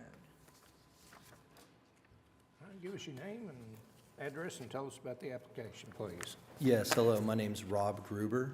My address is 5600 North May. And we are, I'm on behalf of 9919 LLC, applying for this special exception for home sharing. As I said, my name's Rob Gruber. I'm one of the owners of 9919 LLC, which owns the property situated at 3158 Thorn Ridge Road.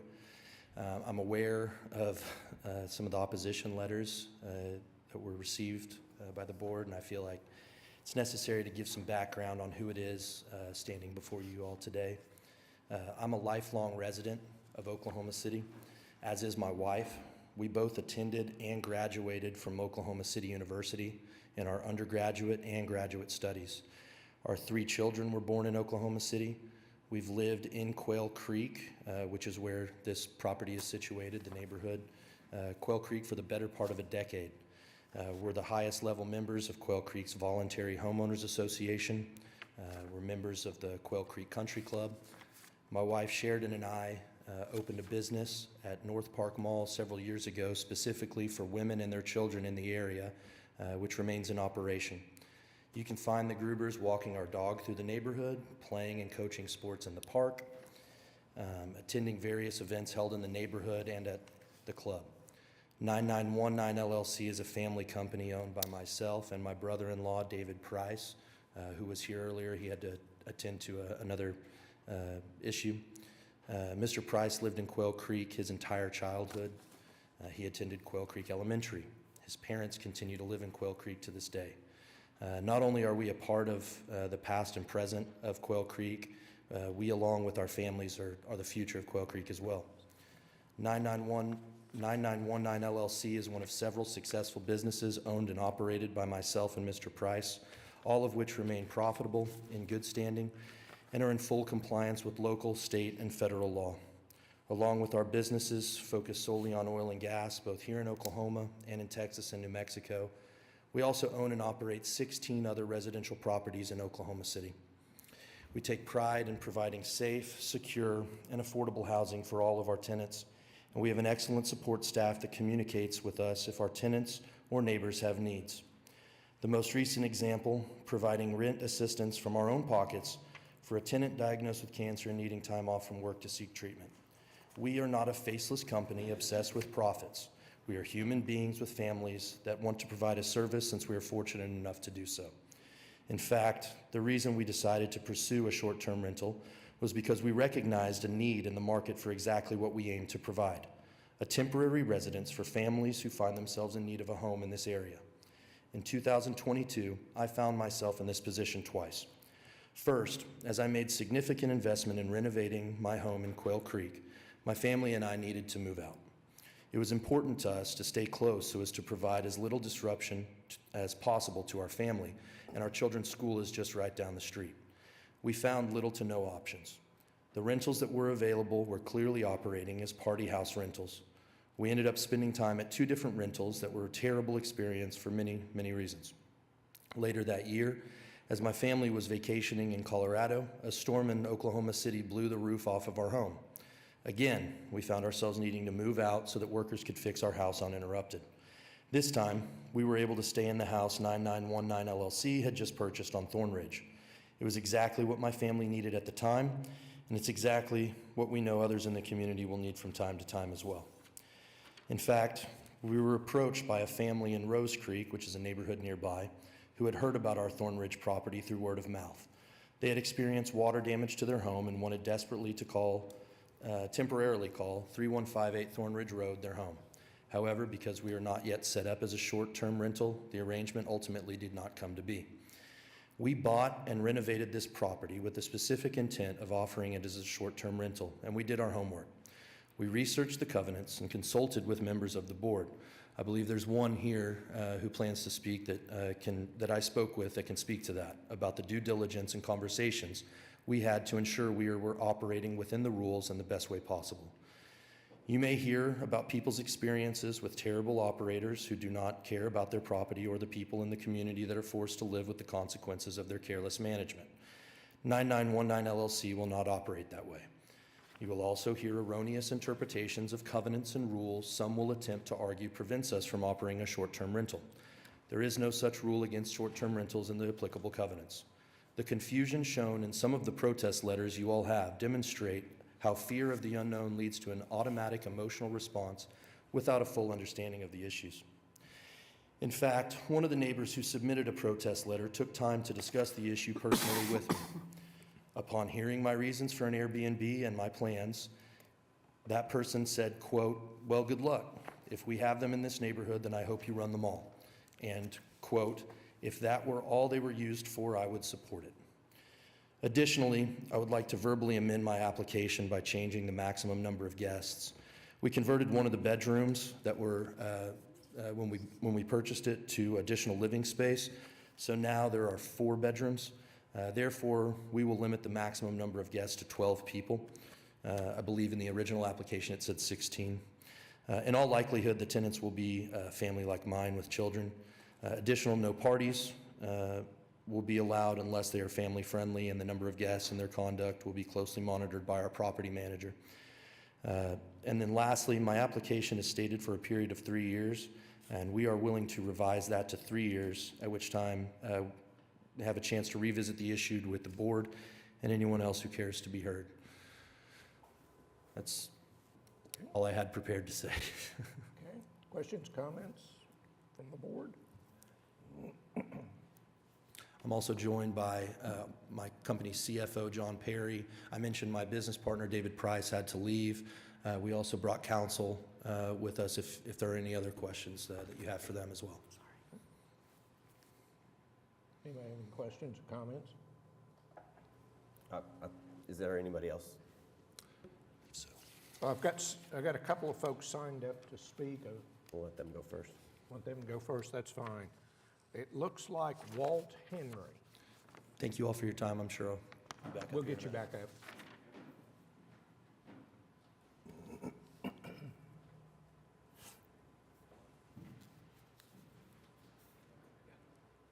Hello, how you guys doing? My name's Brad Hawley. I'm the HOA Vice President. And there must be a little confusion after listening to... I'm Walt Henry, too. Okay. One at a time, go ahead. We're certainly not here to disparage Mr. Gruber in any way, shape, or form. We are here to let you know that we just received these documents last Friday. We've only had 3 business days, and we're seeking a continuance to notify the neighbors and look for a path forward with our council. Okay. We'd like that to be Right now, 90. you think you just need some more time to look at it and visit with neighbors? 'Cause Yeah, we've we got would have quite a notified the few neighbors, emails. exactly. 3 days, that is to get people around the holidays, so. All right. And then, Mr. Henry, you have, I live at Name and 3105 Robin Ridge Road. Can you guys hear me okay? Right around the corner. You can almost see my house in this photograph. He kind of addressed one of the issues that I had, which was the number of people that would be allowed to live. The 16 really caught my eye in a 4-bedroom house, and it sounds like you've given that some thought. But the other thing was, actually, I'm speaking in support of, I think it was, the city report said, under unfavorable considerations, the maximum number of guests requested, and also the parking. And I guess there was supposed to be a photograph that described the parking situation in the material. Is that the photograph that is supposed to describe the parking? I do believe that's the photograph that's attached. Because I didn't see anything in the material I received that described the parking adequately in my mind.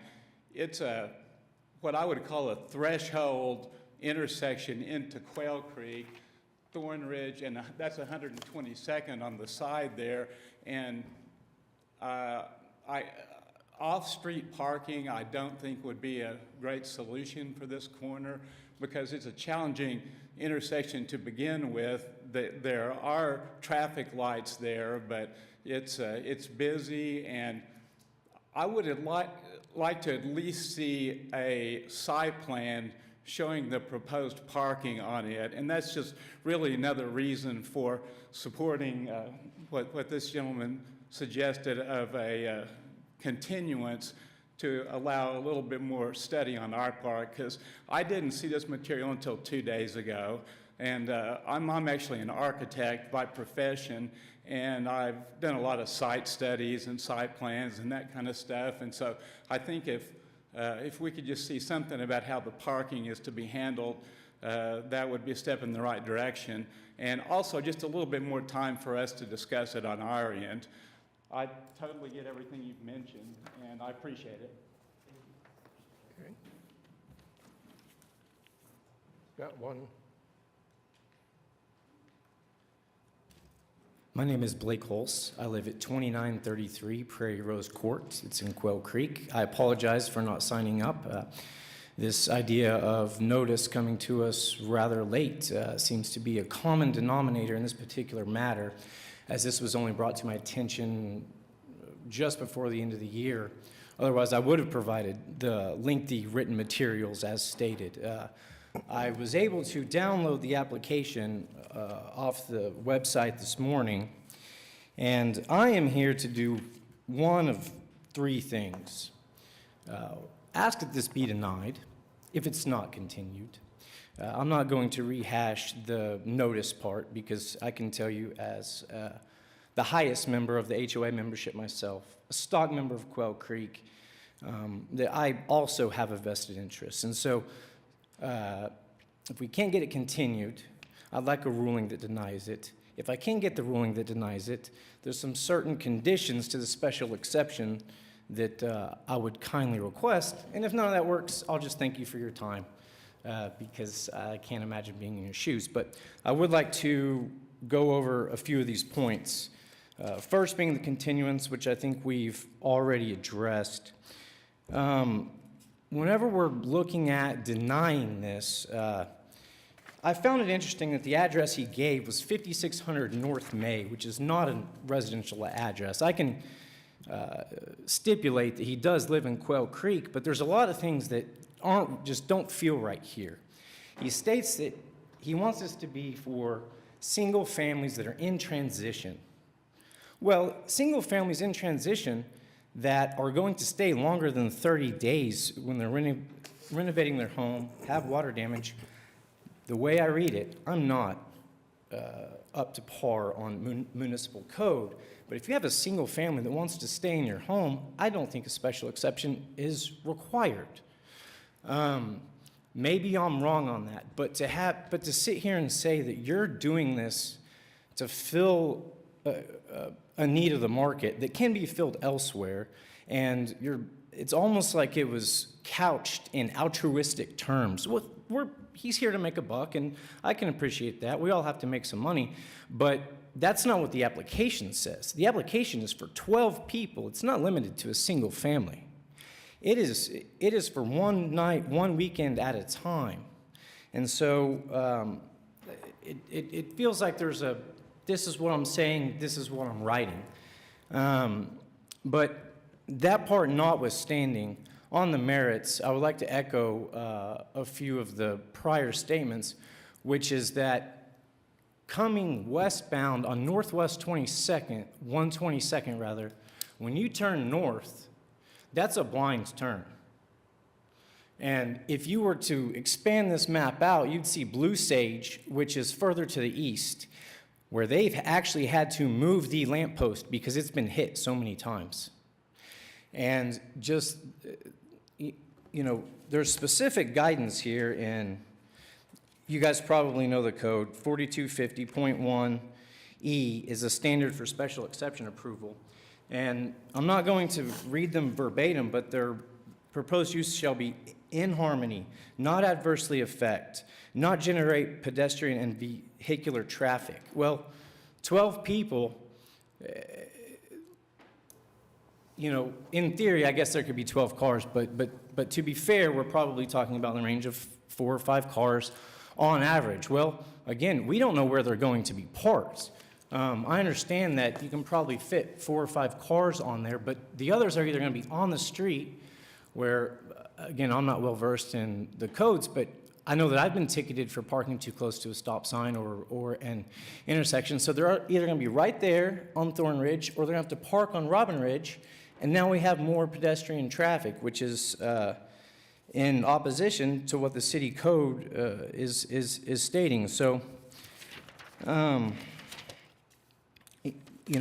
having said all that, I would kindly request that if we are going to grant this, we do so under some of the special conditions that are provided. Specifically, let's limit this. If we are worried about single families being displaced during renovations or water damage, then let's limit this to single families. And let's limit this to a minimum of a 1-week or 2-week reservation. I know that speaking with some of my other friends who have dealt with this issue, many other cities have limited 1 car per bedroom. I would propose that would be the maximum number of cars that be allowed to park. Furthermore, I would request that a further condition be imposed that limits this to 1 year until we get this all sussed out. And, so far, the only thing I can hear is that because his granddad was born here, his roots are a little bit more important than mine, and his idea of the future is a little more on par with what the idea of the future of Quail Creek should be. And if the future of Quail Creek is short-term, non-single family residences, which is what this application asks for, then I guess I need to move, because that is not the future that is envisioned by myself and my neighbors. Thank you for your time. Questions, comments from the board for this protester? Go ahead. Okay. Do we have anybody else who wants to speak on this application? Okay, you're up again. Not sure that I'll remember all the points. I think to address your concerns, I think parking is, because it's on that hard corner, parking is not going to be available on the street. I see it as kind of a benefit, to be honest. I agree the picture's not perfect. You can fit 8 cars in the driveway and garage combined. So if you've got 2 in the garage, it's a 2-car garage, 2 behind that, and then you can easily fit 4. There's a circle drive. I don't see anywhere where you could park outside the house because it is correct that there's a stoplight there and you can't park too close to that. One point that I didn't hear, there's, beyond that is actually the mailbox, which you can't park in front of. And so I think all cars would be parked there. I'm struggling to remember everything. My grandfather was not born here. My father immigrated here. I actually heard another person say that grandparents come in from out of town. My father's actually returned to his home country and had the opportunity to stay here when he visited us and my sister and her family and my family over the holidays, which is another great thing we get to use this house for. One thing I wanted to address, I'm Stacy Ramdas. Step up, give us your name and address, please. Stacy Ramdas, 101 North Robinson. Okay. And that is my office address. I wanted to address the fact that Rob did also give his office address. And I may have been confused. That was, since 9919 owns the property, I thought that would be the appropriate address to give. Sorry. Good enough for me. The other thing I wanted to address was the notice. I believe that 9919 did notify, as required by the ordinance, a minimum of 10 neighbors and within a 300-foot radius of the home. Okay. Yeah, I forgot about that. I think we did everything that was necessary, which we thought was reasonable to inform everyone. And I'm not sure when, I don't know if any of the people, it sounds like maybe this gentleman lives close enough to receive that notice, but we sent the addresses to the city, and the city sent those notices out to everyone that was within those boundaries, and anyone else. We didn't send it to the whole neighborhood, just everyone that was within those boundaries. Is there anything else? Yeah. I think that's all. If you have any other questions that I didn't address. Yeah, I do. We had a couple of comments, questions, suggestions about a continuance, because you got a boatload of protests. Say that again. I said you got a boatload of protests. What's a boatload, sir? Hey, I did see several. Yeah. Yeah, I was going to ask, do you have a problem with a continuance so you can meet with these folks and maybe some of the others that sent in? Because I got a real problem with this location and the parking and even 12 people. You do? I do. Yes, okay. I just want to make sure I understood. Do I have a problem with the continuance? Obviously, I'd love to get the ball rolling. We bought this property months ago, and we've spent considerable amount of money updating it and investing in it, I should say. We'd love to get the ball rolling on it, but if ultimately what we're seeking is permission to do what we feel is lawful. So if it takes a little bit more time, then we made the investment knowing that there were some bumps in the road that may occur. And so if that's what it takes to get it done, then I don't know how my business partner is going to feel with me saying it, but I think we could live with it, certainly. Is there anybody else that wants to speak on this one? Okay, you're back up. I just wanted to, you kind of hit on a couple of things, emphasize the need for the continuance, because I would like to have some discussions with you about the specifics of it. Again, it's a threshold corner into the neighborhood, probably one of the most challenging corners coming into the neighborhood, and we've lived there for, I guess, almost 10 years. We'd just like to get it into more of the, if that whole front yard is parking, like, that's the first thing you see when you go into the neighborhood. So it becomes kind of an aesthetic issue too. So just emphasize our desire for the continuance, for the discussion to continue, as Mr. Voorhees had suggested, I think. Yeah, and look, Can you, sorry, before you start, Yeah. can staff give him the idea of when that continuance is going to be? Next hearing date would be February 2nd. my wife's birthday. Maybe it'll be lucky for me. I was thinking about a 6-week continuance, because you got a lot of folks you need to talk to. Okay. Was that mid-February? February 19th. 16th? Is the next meeting, but the 6 weeks would be the 19th. Okay, anybody else wants to speak on this one? I'd just like to add Go ahead. to respond. You know, this is my neighborhood. I live here. I plan on living here for the foreseeable future. I don't want to not get along with my neighbors. I really do think that it'll be a good experience for everyone that can benefit the neighborhood, and I wouldn't do it otherwise because I do run the risk of really, truly upsetting people. And so we want to do everything that we can to make sure that this is run the right way, and you know, we recognize that there's maybe some discussions that need to be had, and whether that requires a continuance or not. I think it's going to be kind of a ongoing process to make sure that we're, you know, doing things the right way. So I appreciate the time. Thank you. My only recommendation would be, I'd like to, not to go against what your recommendation is of 6 weeks, but I think 4 weeks is more than sufficient for the HOA to meet with their council, for the neighbors to meet with him. So, I mean, if there's a way we can get them in on February 2nd, I definitely would not be opposed to that. I think the conversation's already been started, and I think that's going to put, I guess, a little bit of a urgency on all parties to get this done in a month. But that would be my recommendation. Okay.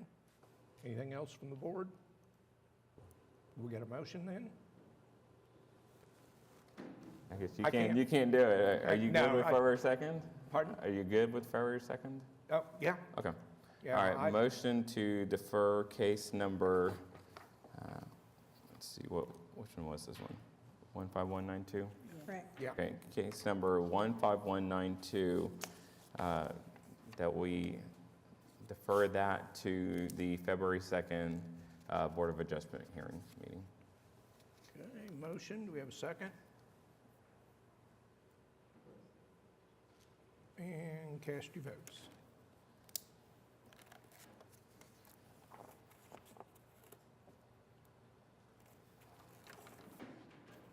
Okay, we'll see you back February 2nd. Thank you, appreciate it. Item number 15, case number 15194, an application of Elizabeth Horitz to allow home sharing at 2550 East Overholser Drive. Okay. Good afternoon, Chris Codner, attorney here in Oklahoma City, 17517 Melville Lane, Edmond, Oklahoma, but it's that portion of north of Quail Springs that the developers got the Edmond mailing addresses for, so it's Oklahoma City. You all have had the application, and I'll just hit a couple highlights. The house, the majority owners of the LLC are Robert and Elizabeth Horitz. They're retired Tinker Air Force Base. They lived here for a long time. When they retired, they retired to Colorado. They resided in Bethany, Oklahoma for about 10 and a half years. This house is pretty, it's a pretty cool house. I've not been inside it yet, but I've driven by it a couple times. It's nice and big. It's got a nice front on it. It's got 2 entrances. It's gated. Any parking issues are alleviated by the fact that you can't park on Overholser, and the fact that it's on almost 3 acres, and the parking is adequate. It's on the east side of the lake, and so it's facing the lake. And so I can imagine that people who visit and stay there will provide them with spectacular views of the Oklahoma sunsets that they'll go home and talk about. It's 8 bedrooms, it's 17,000 square feet. The maximum will be 16 guests, 2 per room. It will not be temporarily rented to each room. The restrictions that they're going to abide by is that it's going to be rented to families or groups of people, not like you're not going to have 2 strangers in one room and 2 strangers in another room. They will advertise on Airbnb, VRBO. There's a letter, I believe, from Robert S. Kerr III that was submitted. He's been the caretaker out there since April of 2017 on behalf of Lou and Jennifer McGinnis, who were the former owners. It's been used by the McGinnis family and friends and guests. It's not been a primary residence for over a decade. And I do believe that currently the Oklahoma City Sisters Organization meets out there for their monthly meetings and dinners. And on a personal note, it's just south of that River Sports Overholser headquarters. And I'm going to be a proud father for a second, as father of a daughter who worked her way from camp counselor over 3 summers to a raft guide at River Sports. I think it's one of the coolest things that Oklahoma City has to offer. So we would ask that you all approve this application. And to Mr. Noble, I've heard you ask this question a couple times. They currently have a home sharing home in Bethany, and I believe there's a letter from one of the neighbors as to their maintaining that home sharing arrangement in a very satisfactory manner. Okay. Anything from the board? Okay, and I don't have anybody signed up to speak on this one, so anybody wants to address this application? Okay, I think we're ready for a motion. Real quick, have they contemplated at least a maximum number of vehicles with 16 guests, which at first I was like, that's a lot, and then I realized there's 8 rooms. So that's more than, I think, fair to request for 16. But when we're talking about the number of vehicles that it will require, I mean, is there a certain number that they're envisioning? Can they take on 8, 10, 12 vehicles on that property? They could take on 8 to 10. Again, you can see the picture there. There's more than adequate room out there. There's the garage area. In fact, when I drove by there one more time before I came out here, and there was 5 or 6 large vans.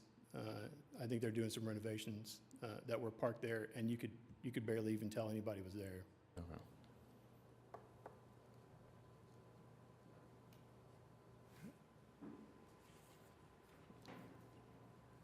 I really appreciate the self-imposed rules.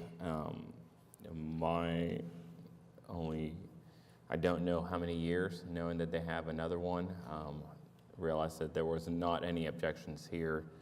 I'm definitely open to 1, but I can definitely consider doing 2. I just don't know what the other board members may consider in reviewing the application.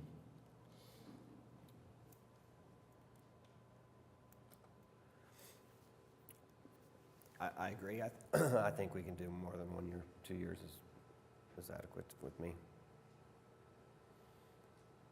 It is a lot of people, so we just want to.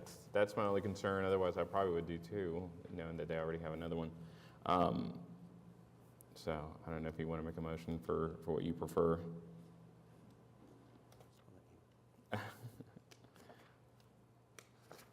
I mean, I think they'd prefer a lifetime exemption, but I don't think. Right, I fully understand and comprehend a business owner, or I guess an owner of rentals also myself, but certainly understand. I'm going to make this suggestion. It is a lot of people. If we're just going to use it exclusively for this purpose, I'd like to see how the first year goes before we approve a subsequent. So I'm willing to approve it for 1 year. So motion to approve case number 15194 for the purposes that it meets the statutory requirements for a special exception, subject to the self-imposed rules and with the modification that it shall be approved for a period of 1 year. Okay, you got a motion and a second. Cast your votes. There you go, you're approved. Thank you very much. And the fact that you've approved it, I think means I get to see the inside now. Thank you, guys. Item number 16 was continued. Item number 17, case number 15196, Randall Henderson to allow home share at 1140 Northwest 36th Street. Good afternoon. I'm Randall Henderson. My address is 1208 West Camellia Way in Mustang. We're seeking a special exemption for a property at 1140 Northwest 36th Street. This will be our first time doing home sharing. We have learning as we go here. I think on the application, I didn't know what the standard was, so I asked for a 10-year exemption. Obviously, it's much less than that, which we're certainly open to overall.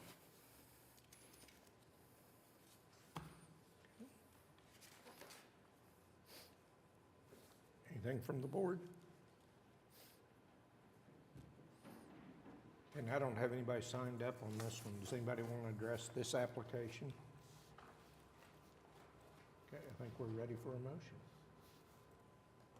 So quick question on the maximum number of guests. With 5 bedrooms, how do we get to 12 people? how we're getting 12. There's actually basically an office slash just kind of common area that we were gonna have a sleeper sofa in as well. But it was kind of an optional. So Okay. we're necessarily counting as a bedroom overall. Okay, so that one's not being counted as currently as a bedroom, so you have No. 5 bedrooms and a separate office that can be used for that purpose? Yes. If need be? Yes. Okay.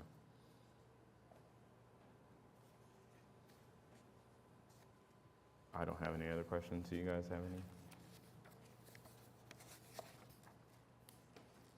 I think my wife would kill for a house like that, so. It's a beautiful house. Congrats, it looks awesome from the outside. So, you are correct that I would be willing to put forth a motion for a period of 1 year. Motion to approve case number 15196 for the purposes that it meets the statutory requirements for a special exception, subject to the self-imposed rules, as well as subject to a 1-year period. Okay, wait a minute, excuse me. I did have somebody sign up to speak. I'm sorry. Hold your motion. I retract my Ellen motion. Harmon.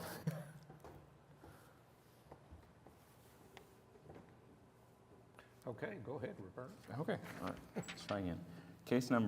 Motion to approve case number 15196, excuse me, for the purposes that it meets the statutory requirements for a special exception, subject to the self-imposed rules in a period of 1 year. Okay, motion and a second, cast your votes. Member Noble, what say you? Approved. Thank you very much. Item number 18, case number 15197, Deshaun Hill of Southern Atlantic Holdings LLC for home share at 1104 Northwest 111th Street.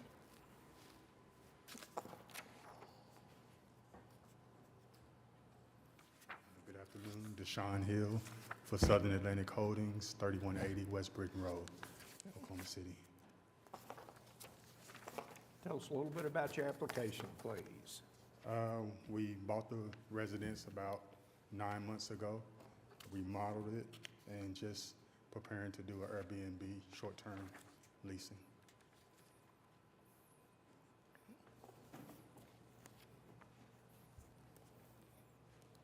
Anything from the board?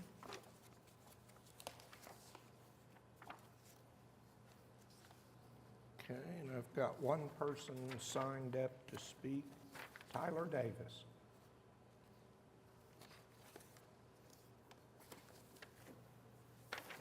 Okay. Now we're ready for a motion.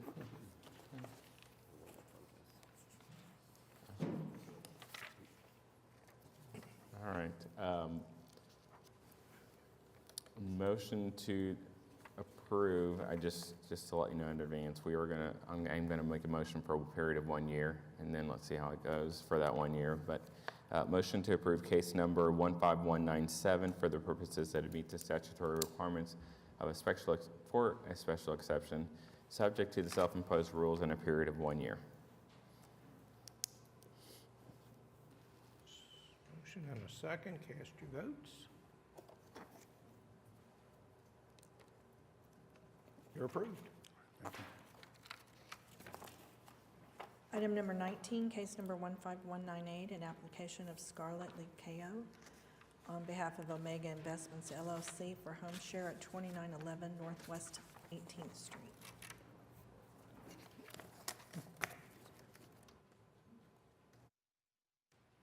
Hi, my name is Scarlett Likao on behalf of Omega Investments. I am not as good a speaker as the previous people, and I'm worried that my card down there is already expired 2 hours. So I don't know. I'm kind of trembling right now. Yeah. So, yes, this is the duplex that we bought 1909 and 1911 Northwest 18. When we bought it, it was in a very rough shape, and we have to put in new electrical, plumbing, and basically everything new for it. It has 2 bedrooms on one side, on each side. and have a large parking at the front that can fit up to 4 cars, I believe, yes. And we are very familiar with home sharing. We have extensive staff and also other partners to take care of our properties. These are properties we have to do routinely maintenance every quarterly or even like weekly sometimes. The lawn are being mowed every single week, and we use professional janitorial to clean it every single guest moved out. Also, we have a lot of technologies behind to keep it under control. For example, like we have authenticating.com to verify for ID, background check behind before they can move to the house. We also have Obeto lock to convert automatic lock code every single guest to come in. And also we have the sensors. It's called the NEAT-TAT-MO sensors at every property. It means basically it can sensor the noise, and it will alert to our property managers, and we can automatically cancel the reservations and change the lock immediately to move them out. Honestly, we work the best to protect the properties, and we have worked so hard to improve lots of neighborhood because we love Oklahoma City. We moved here. I moved to Oklahoma City since 2006 and moved to Oklahoma City in 2010. And I cannot say how much I love Oklahoma City because we are so friendly to other people, especially coming from a completely different countries. Questions from the board? This property is a duplex? Yes, this property You own both sides? I own both sides, yes. Are they both going to be home shared? Yes. That's the next application. Okay, I don't have anybody signed up to speak on this one, so everybody wants to address this application. Okay, anything from the board? Do you have any, as far as like time restriction, quiet hours on your other listings? I'm sorry, I couldn't hear. Quiet hours, do you have any of those on the other listings that you, Hours? quiet hours? Quiet hours? Yes. Oh, yes, absolutely. After 10 p.m. is absolutely quiet hours, yeah. Okay, that was not on the application. What is it, 10 to what time? 7 or 8 in the morning? Yes, yeah.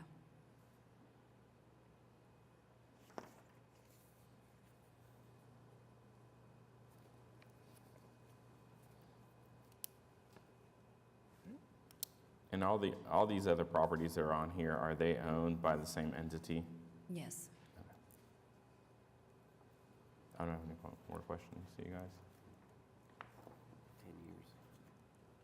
Yeah, knowing that if the other properties are being managed by the same company, definitely am leaning towards 2 years and see how this one goes in the area, so.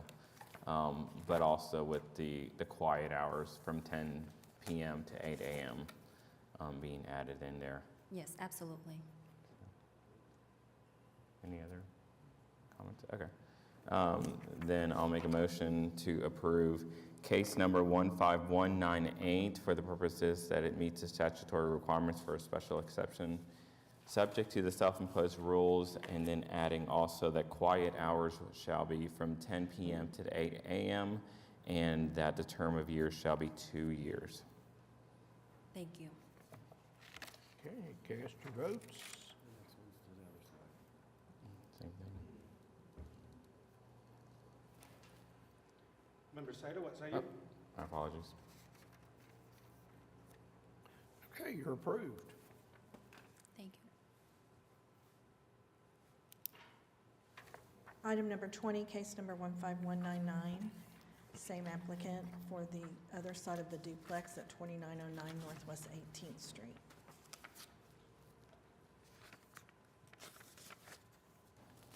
I assume this is just like the other application, except the other side of the duplex. Okay. Anything from the board? Nobody signed up on this one. Does anybody want to speak on this application? Are you good with quiet hours again on this one, 10 to 8? Is that what we did on the other one? Yeah, 10 p.m. to 8 a.m. and then for a term of 2 years. I'm okay with that. Does that sound like a motion? Okay. I can make a formal motion to approve case number 15199 for the purposes that it meets the statutory requirements for a special exception, subject to the self-imposed rules, and also adding quiet hours shall be from 10 p.m. to 8 a.m. and for a term of 2 years. Cast your votes.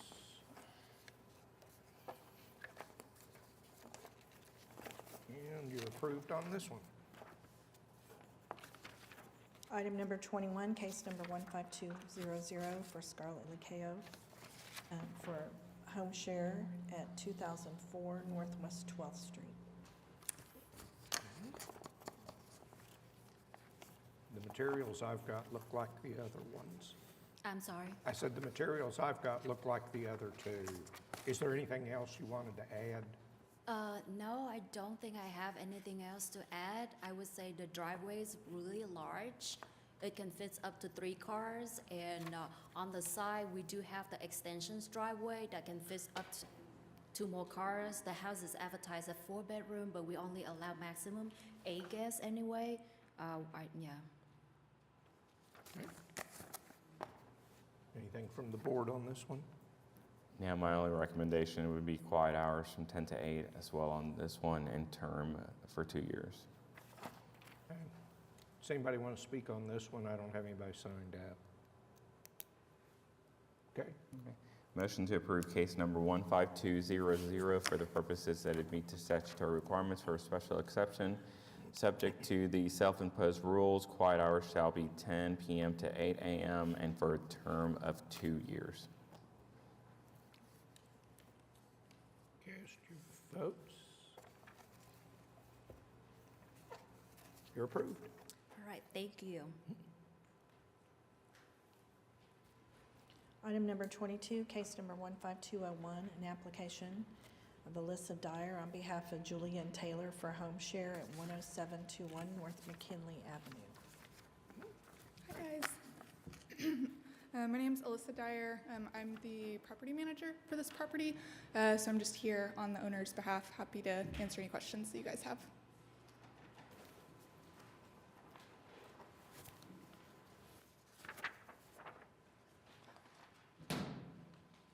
Anything from the board? Comments or questions?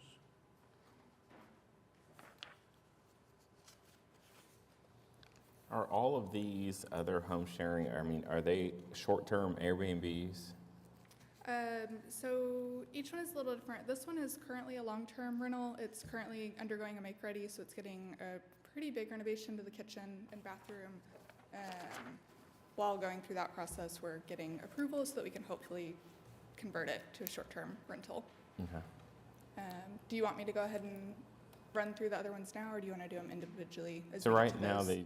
they just have 2 though. So all the rest of these are applications that we're going to be looking at today. So right now, the 2 properties that are not pending application, are those long-term or short-term? I understand now. Those 2 are both short-term rentals. And how long have they been short-term? 1615 Land has been, I believe, for a year and a half. 740 Northeast 36th, I believe that one started being a short-term rental in January of 2022. Okay, so a short period, and then, okay.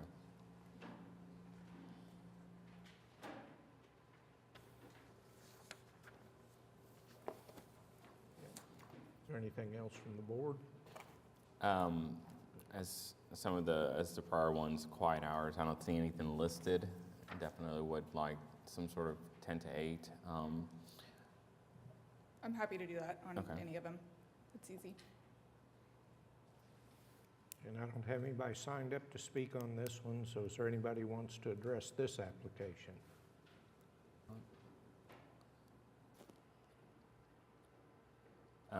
And you said you're our property manager, Yes, sir. and how long have you been in business?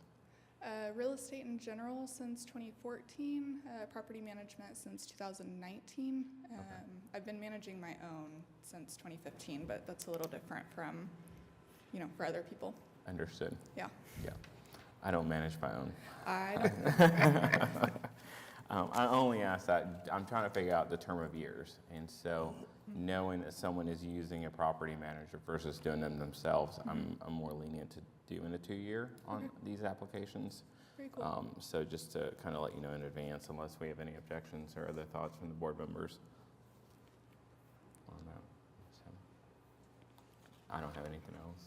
Okay, nobody signed up to speak on this one, so I think we're ready. Okay. Motion to approve case number 15201 for the purposes that it meets the statutory requirements for a special exception, subject to the self-imposed rules, and adding quiet hours shall be from 10 p.m. to 8 a.m. and for a term of 2 years. Second, cast your votes.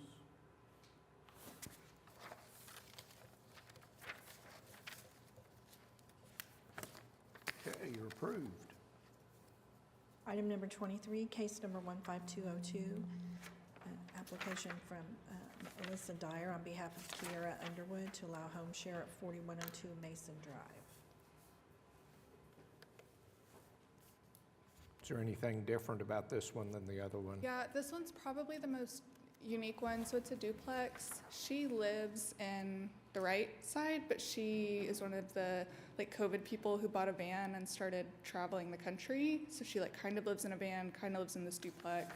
So this other side, her desire to make it a short-term rental is so that when she's in town, her mom and sister can come be in town too. They can all see each other, do that kind of thing. So it'll either be, she's hoping to get approval. If we don't get her approval, it'll probably honestly sit vacant, so that she kind of has that flexibility with her traveling schedule. But she owner occupies the right side.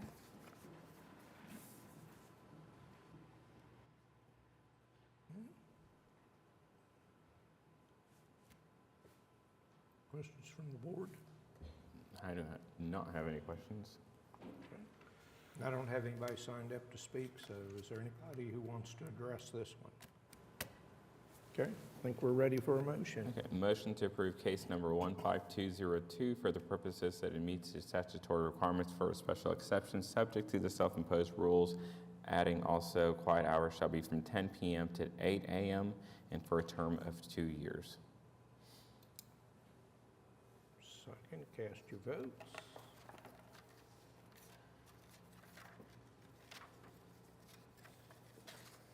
And you're approved.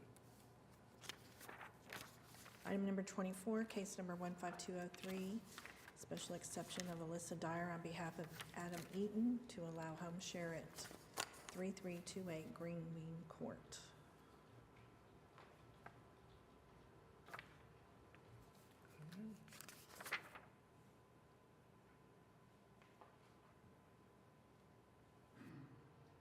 Does anybody have questions or comments on this one?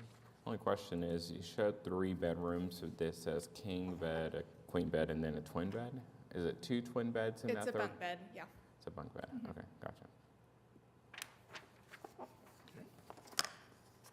I do not have any questions. And again, nobody signed up for this one. Does anybody in the audience want to speak on this application? We're ready for a motion, I guess.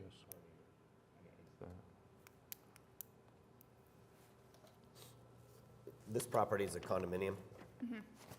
Yeah. We are going to restrict guest use so that they're not able to use the community pool. Maybe overkill. We just don't really want to be the pool house summer party Airbnb.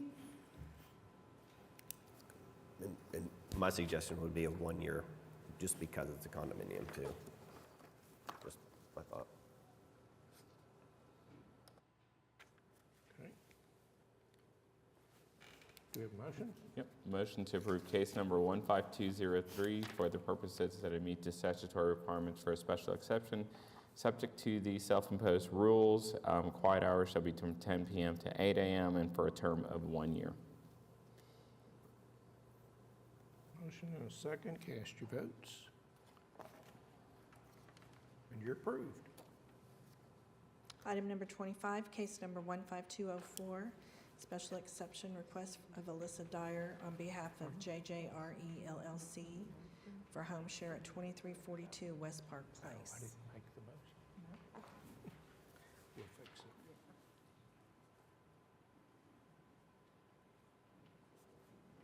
it. Okay. Anything from the board on this one? You want to tell us a little about? Yeah, so this one is a duplex, just kind of shotgun style, almost, one bedroom on each side. So we'd like to do short-term rental on each side. Our goal would be to outfit it to cater to traveling professionals. Seems to be a shortage for that. Our other one-bedrooms book out exceptionally well.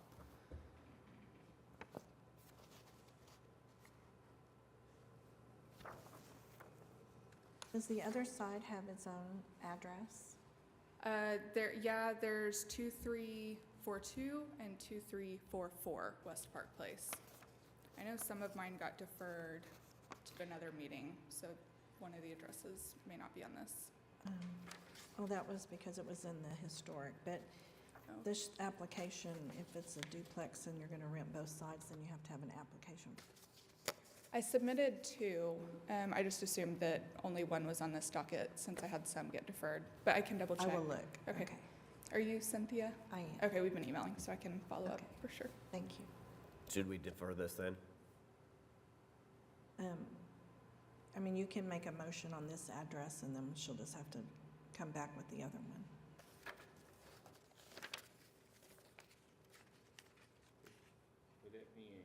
With it being a shotgun style, I guess, what does parking look like? I'm having trouble kind of seeing is it on the back side, or what does that look like? Each house, it's one of those like house, single car driveway, house, single car driveway Okay.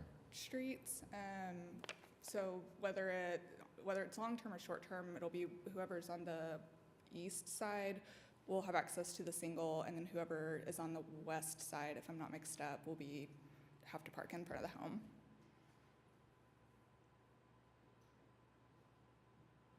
Like in that top photo, the right side, like the driveway that's kind of in the middle of the photo, is the one that belongs to the duplex, and then the sidewalks go to the middle of the door, and then that next driveway belongs to the next home. We've only got one driveway for a duplex. Yep. Okay. You could definitely fit two vehicles there. The problem's going to be trying to coordinate if someone wants to get out. Is that correct? Yeah.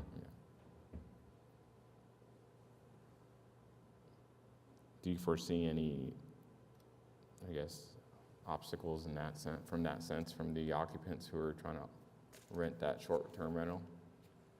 From what regard? Like if there's two guests having Yeah. them. I don't think so. They have to do that at mine on 740, because so my other short-term rental that's 740 Northeast 36th, it's a single car driveway, and it faces 36th. So they have to park there, and since I put it in the description, it hasn't been an issue. Like with Airbnb, you're able to put a memo in that they have to read before they book.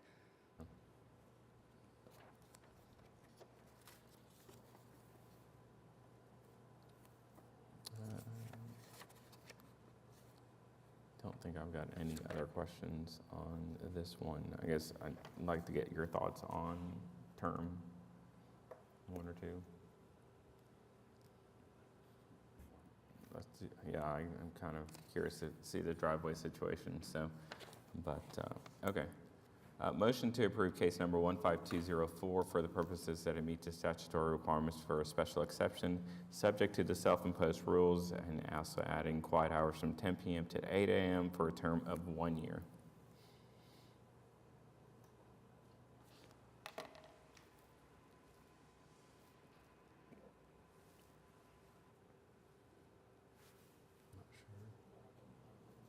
Anybody else get a voting panel? Just waiting on mine. Pardon? Is it not showing up on your panels? Not mine. Okay, who motions? Roberta motioned. Who seconds? Ah, got it. Hey, you're approved. Item number 26, case number 15205, special exception of Alyssa Dyer on behalf of Dyerwood Holdings LLC for Northwest 22nd Street. I am one of two owners in this one. Just seemed worth disclosing.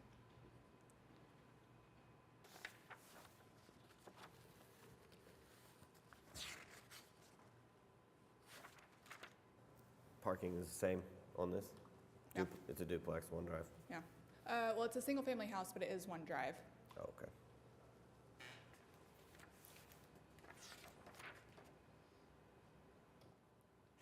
I've met my neighbors, but they're all tenants, so they'll all be moving out soon, I'm sure. Okay. Any other questions from the board? Because I don't have anybody signed up to speak on this one either, so. I think we're ready for a motion.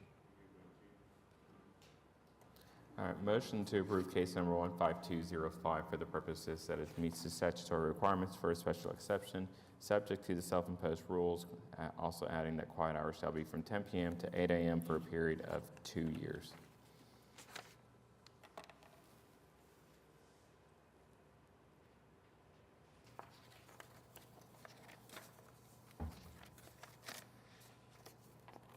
Member Voorhees, what say you?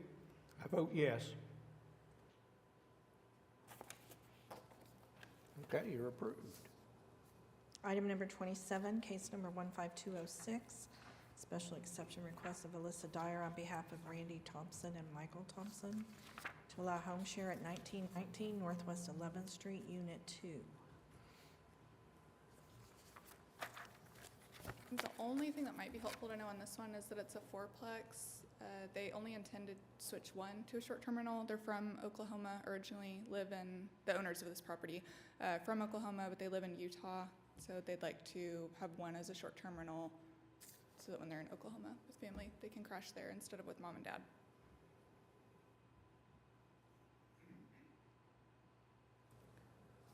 So do they own the other three? Do they own all four? Yeah, they own the building, and the other, we've got long-term tenants in there who hopefully will stay.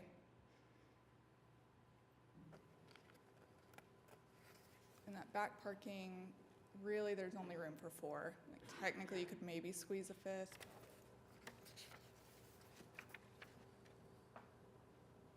So as far as the 4 units, are they all one bedrooms? Mm-hmm.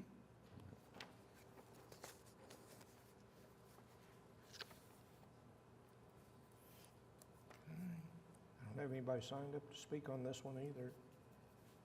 I'm good with a term of 2 years, if you guys, since they own the other 3 units.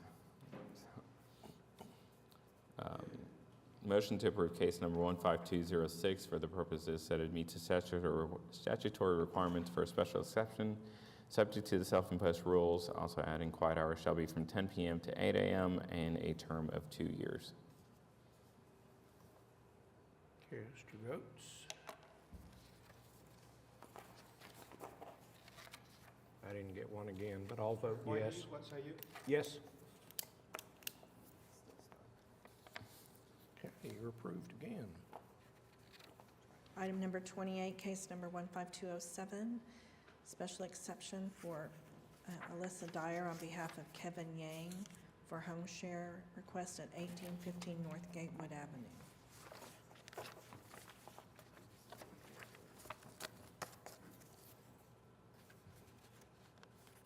The duplex, they're both 2-bedroom, 1-bath. It's a upstairs, downstairs configuration. There's only one driveway for this one. Does the other side of the duplex have a separate address? It is 1813 North Gatewood.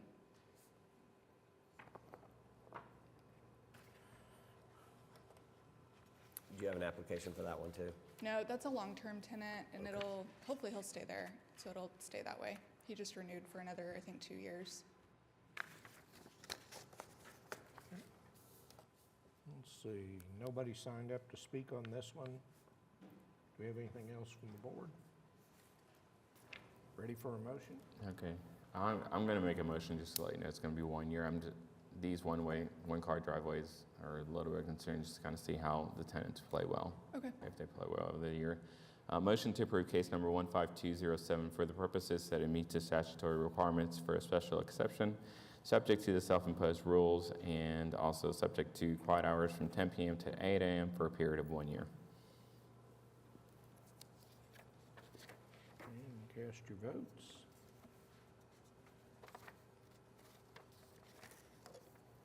Okay, approved. Item number 29, case number 15208, an application of Alyssa Dyer on behalf of Dyerwood Holdings LLC for 450 Northeast 16th Terrace.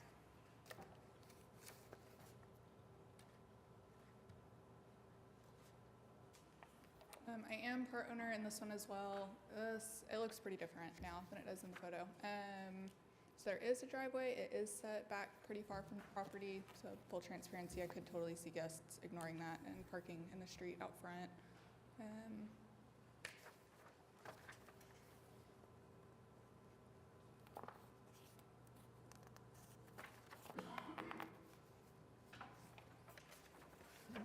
Questions from the board?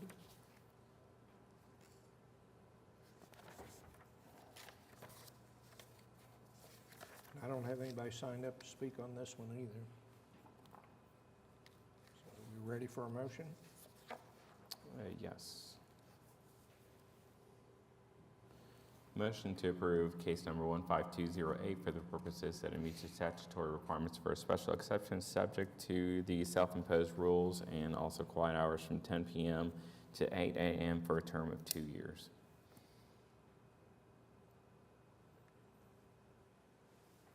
Okay, cast your votes. Chairman Voorhees, what say you? I say yes. Okay, you're approved. Item number 30, case number 15209, application for special exception of Alyssa Dyer on behalf of Derek Nightingale to allow home sharing at 1301 Louise Avenue, Unit 1311. So this is a fourplex, or I guess technically 2 duplexes, but they're all under the same address on county, separated by a 4-car garage. And so the owner of this one would like the bottom unit on the right to be a short-term rental and the rest to remain long-term. It's a 1-bedroom unit. Okay. And I do have someone signed up to speak on this one, Pam Knight.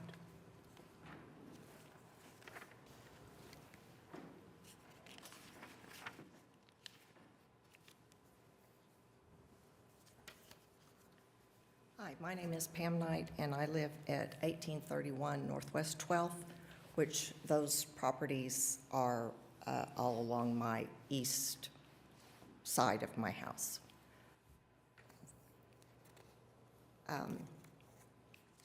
First of all, I did not get a notice of this recommendation.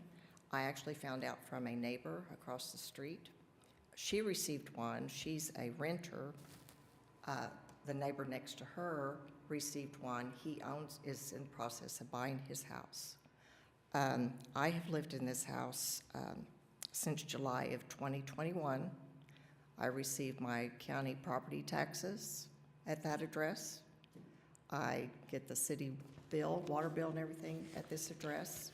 I did contact your office, and the lady said that the information was sent to 46 residents in the area, and that she looked mine up, and it had been sent to my old address at Southwest 112th Street. And that was a concern of mine, is why I didn't receive it, even though, I own this home. My brother and I own the home. So I didn't get a lot of notification about the meeting and what was happening. So the lady said, well, they'd check and see what format they use, but that was kind of my question. Well, if I have city information or has the correct information, the county has the correct information, then who does not have the correct information anymore? that it was sent to my old address. Second of all, I am concerned because these are, they're two duplexes. He's wanting to do the bottom one. The person that owns this property, I don't know if he is ever around to do anything with the property. The people that I have visited with that live there have complained and said, you know, he is not really taking care of upkeep and things that need to be replaced, repaired. The units themselves have not been painted in several years. They do minimal yard work. They mow the grass, and that's about it. I asked them to trim some trees because they allow the trees to go over the sidewalks, and so people can't even walk up and down the sidewalk on 12th Street. And so the maintenance yard man actually trimmed those trees down for me since I visited with him.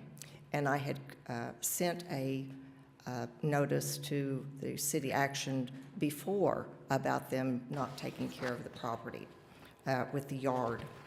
So since the owner doesn't seem to be have much interest in this, and he's turned it over to a property management group, I don't know whether they're responsible for the upkeep of the units or not. Having said all of that, because my house and this unit is in my backyard, I am concerned about people living there or coming in, you know, like for a day or two at a time, leaving, or the place being vacant for the rest of the time, and of how that will affect, you know, if someone comes in there, well, they have clear view of my backyard and my garage, all the things I own back there. You know, what's to keep them from helping themselves to something in my yard and then leaving, and then I have no recourse? Then it could become a, well, he said, she said. Well, no, it really, you know, how can you prove it was there? How do you know that these are the people that took it? That type of thing. Our neighborhood, which my house has been in my family since 1943. My grandparents bought the house. I lived a block down the street. So I have seen this neighborhood go through good times and really hitting rock bottom, where the neighborhood was in disrepair. There were, you know, drug houses everywhere. The neighborhood is coming back, and I would like to see stability. And I have nothing against renters. The lady across the street is a renter. My other next-door neighbor is a renter.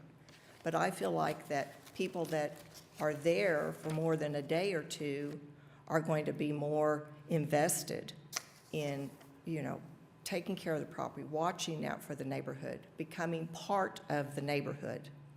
Whereas visitors coming and going, that's not going to be the case. So those are my concerns for you approving this. But if it is approved, then I would ask that it just be for 1 year and to see how it goes from there. I intend on living in this house next door until my dying day, and it will remain in my family after that. So, thank you. You want to respond? So I know you and I have emailed about the address. I am very sorry about that, and I'm looking into it with the member of my team who compiles the addresses. But I do still have that email in my inbox to respond to you via Cynthia. Everything else, I frankly kind of agree with her. We just took over management on this property, and one of the terms of us taking it over was that the property did need to be picked up a little bit. One of the things was the exterior of it.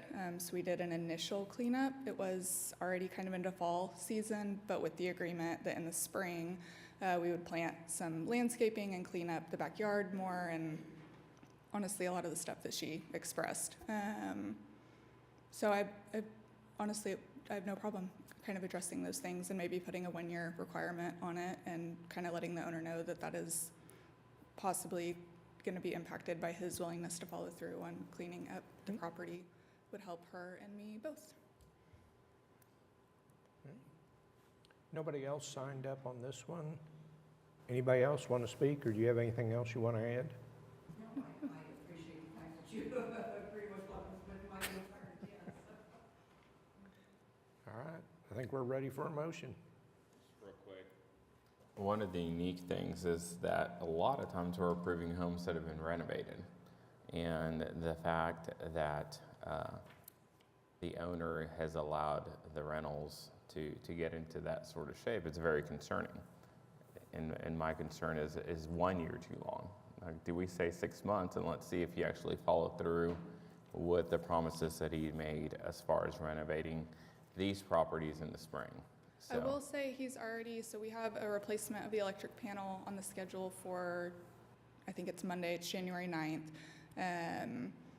as well as all of the light fixtures in the home. I believe that he just replaced the stove and then just did some cosmetic stuff that isn't really going to improve value, but just as far as making paint, fireplace, loose bricks type stuff within the unit look better.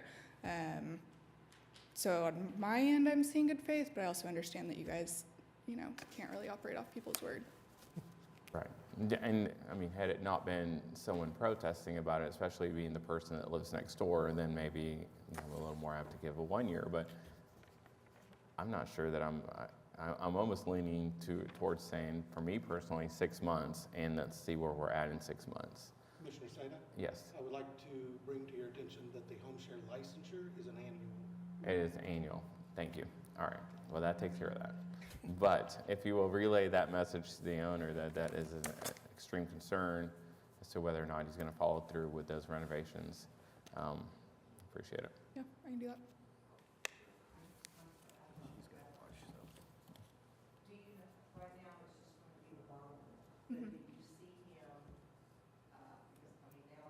Would you mind stepping up to the microphone so we can get all that on the record, please? I was asking, right now, he just wants to do that one bottom unit. But I'm wondering, if this is approved, then is he thinking, oh, well, okay, well then, when that person, the above, when their lease runs out, then I will change it to do the same thing, and even the two in front? Or is he just going to, is it just going to be one, or whether you can answer that? Because once you approve that one, the bottom, then it would be, reasonable for you to say, well, that one's been approved, so now we'll approve the top one. And, oh, well, now we'll approve the other two in front. And then I've really got a revolving door next door to me with 4 revolving doors instead of just one. And I'll respond to that from my standpoint. Regardless of whether it would be one of the other units, each application to me stands on its own. And now we're looking at an issue that I call concentration. So it would be entirely different in my mind. Okay. But I can't speak for the But I rest would of the need to board, come to but speak again and voice my concern. yeah. Please make sure I get that notice.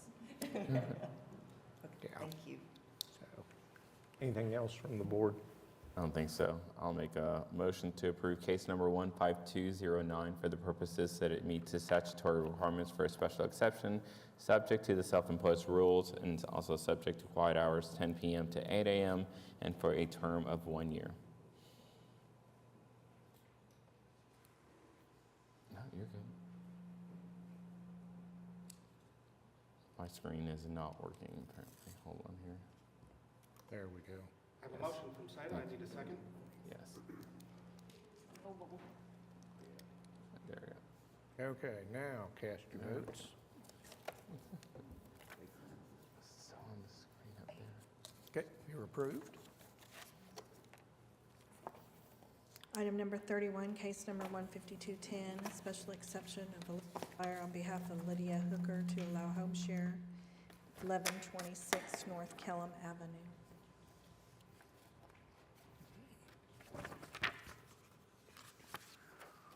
This is just another almost shotgun style, 1-bedroom appeal for short-term rental on our end on this one is just its proximity to OU Med. There is no driveway on this property, which is kind of weird.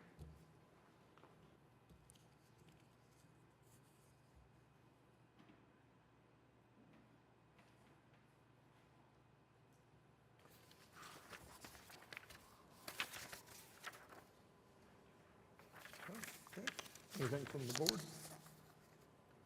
And I don't have anybody signed up on this one. Does anybody want to speak? It's a duplex, Mm-hmm. both properties, one long-term, one short-term. One is short-term, the other is undergoing a lot of renovation. Like, it needs a lot. So it'll be a minute, and then it'll be long-term.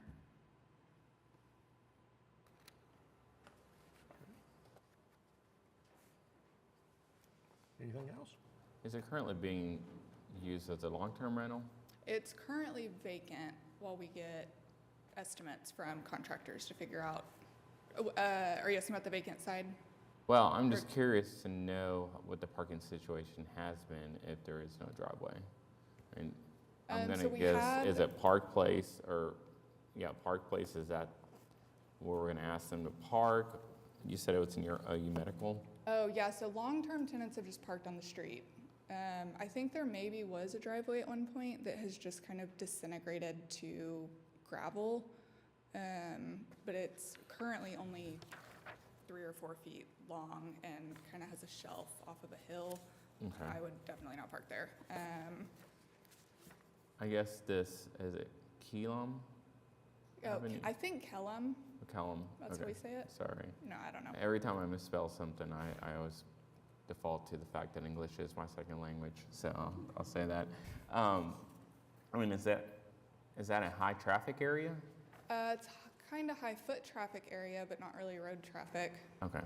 So would your recommendation to park on either side, like either on Yeah, Kellum if I were or staying Park? there, I would for sure park just on the street in front of the unit.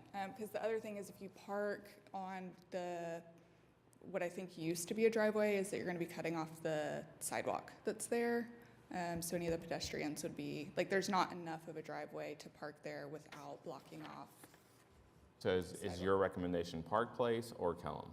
Oh, I misunderstood. Kellum, for sure.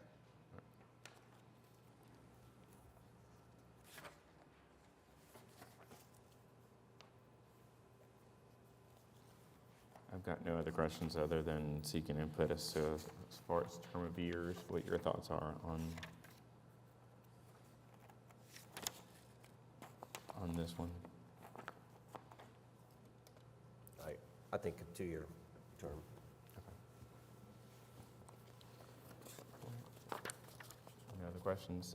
Motion to approve case number 15210 for the purposes that it meets the statutory requirements for a special exception, subject to the self-imposed rules, and it's also subject to quiet hours between 10 p.m. and 8 a.m., and for a term of 2 years.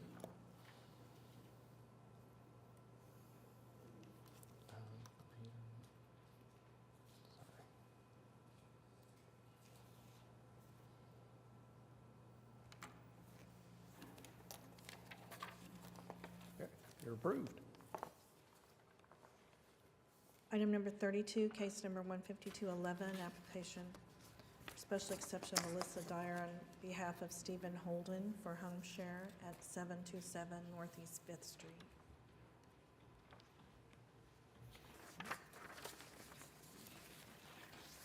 So this one's a half duplex. He only owns the right side of it.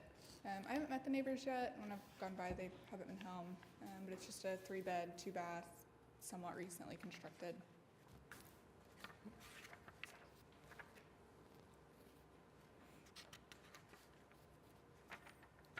Questions from the board? Nobody signed up to speak on this one. Does anybody want to address this application? All right, I think we're ready for a motion. You said the applicant does not own the other side, just owns it? Does not. Okay.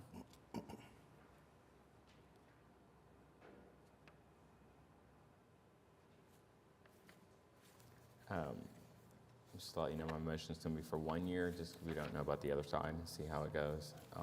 Just be mindful of them. So, motion to approve case number 15211 for the purposes that it meets the statutory requirements for a special exception, subject to the self-imposed rules, and also subject to quiet hours between 10 p.m. and 8 a.m. for a term of 1 year. You got a motion and a second. Cast your votes.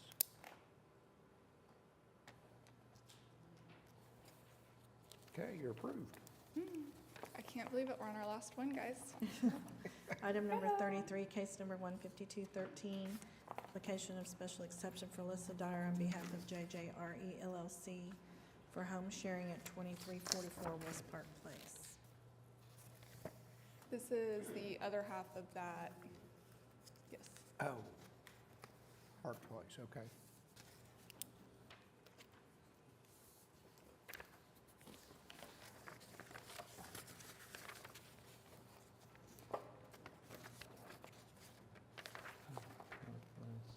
This is the one we got a parking issue on. Okay. Any questions or comments from the board?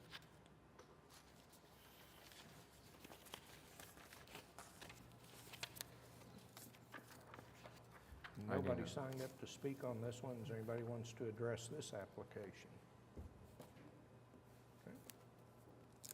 All right, make a motion to approve case number 15213 for the purposes that it meets the statutory requirements for a special exception, subject to the self-imposed rules and regulations, and also subject to quiet hours being from 10 p.m. to 8 a.m. for a term of 1 year.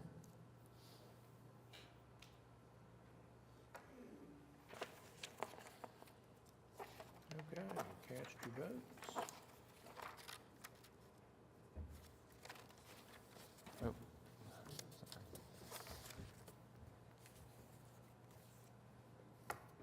You did pretty good today. Man, I really tried. You guys are intimidating sitting up on that podium. I appreciate you. Do you need anything else from me? Thank you. Item number 34, case number 15220, application for special exception of DJP Properties LLC for home sharing, 3437 Northwest 18th Street. Hello, my name's Dennis Pasterman. I live at 525 Falling Sky Drive, Edmond, Oklahoma. Me and my wife own DJP Properties LLC, and we have the short-term rental 3437 Northwest 18th Street. We've had it for 3 years as an Airbnb, and this is my renewal. It does we allow 6 guests. We never had a problem in the 3 years. I own other Airbnbs in Edmond and in the Village. We've had over 1,500 guests, never had a complaint from any of our neighbors or from the police department, fire department whatsoever. We don't allow parties of any sort. People are required to park in the driveway there, as you see. I know both the neighbors to both my sides, well, even a couple other ones, and the one directly across the street. They have my phone number. Never had an issue to call me. I've never had an issue to reach out to them. And so what we would be seeking is a 7-year permit.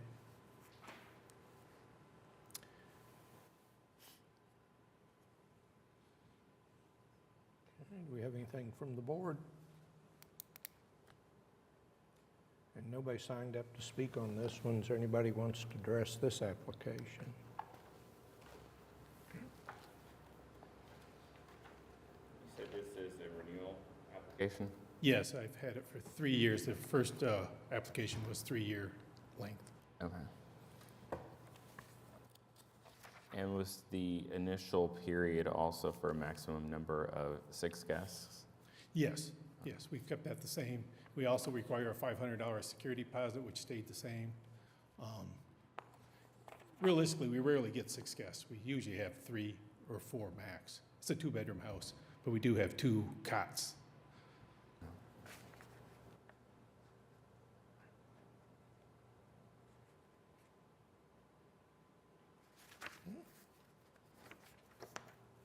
Anything else from the board?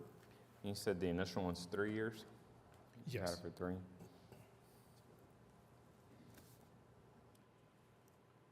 Okay, is there anybody who wants to address this application? Nobody signed up on this one. Okay, I guess we're ready for a motion. All right. What are your thoughts? I guess I'd like to entertain or get some thoughts on a term. I think we're kind of increasing as the renewals come in, but definitely like 5, he's requesting 7, so. I'd like Can I to say get one your- other thing? Out of my Airbnbs, this is my newest one. The other ones I've had actually 4 years.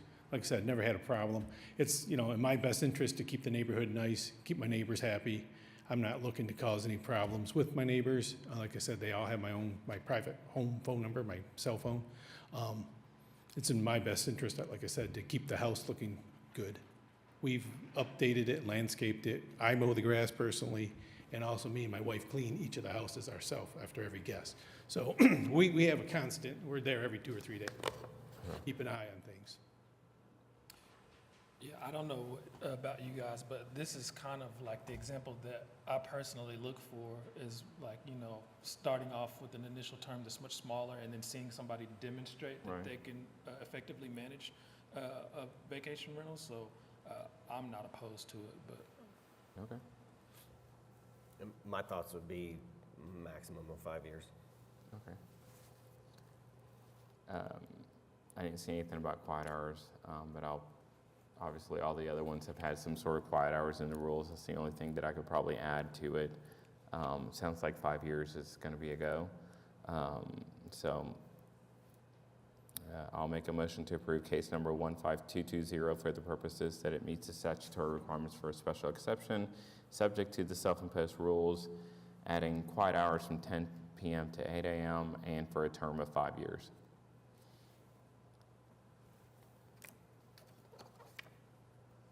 Cast your votes.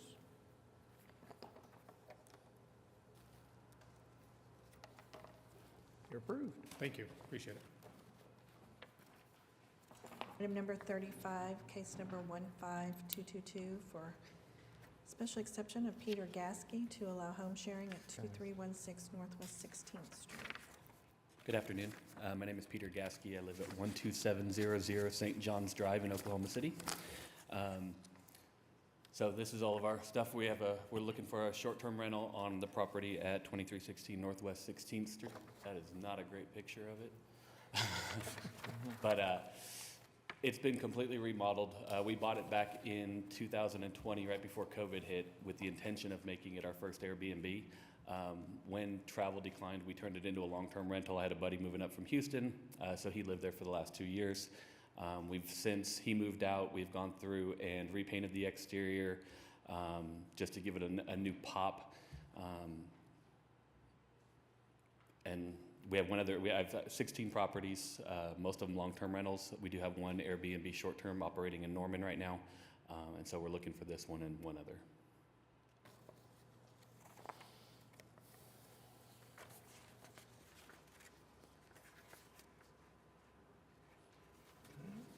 It's currently a 2-bedroom home. It's a 2-bedroom home, yes, sir. And so what would the arrangements for 6 guests be? So there's a pull-out couch in the living area. And it's got a long driveway with a garage, so plenty of room for parking. There's duplexes on both sides. This is a single-family home in the middle, so it doesn't share a driveway with anyone.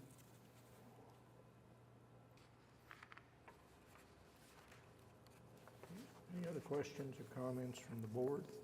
On your house rules, you show, I guess, the nightly rates that you advertise with their initial person, and then each additional guest is $20. Is that correct? I'm trying to read the rates part. Oh, so if they were over, we can take that. My wife copied that from some other Airbnb, to be honest. But we can take that out because there would be no more than 6 people ever staying there. Okay. The house would not accommodate it. Yeah.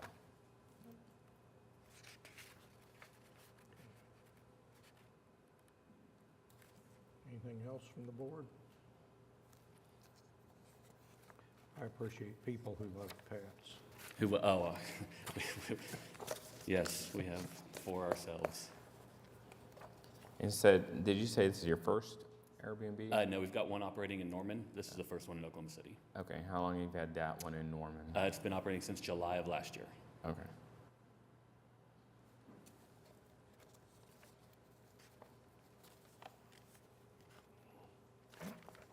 I don't have anybody signed up to speak on this one. Is there anybody wants to address this application? Okay, I think we're ready for a motion. Okay, and just some thoughts for you. I will make the motion subject to removing the rates language that potentially adds people. Quiet hours, just to make it as far as 10 p.m. Okay.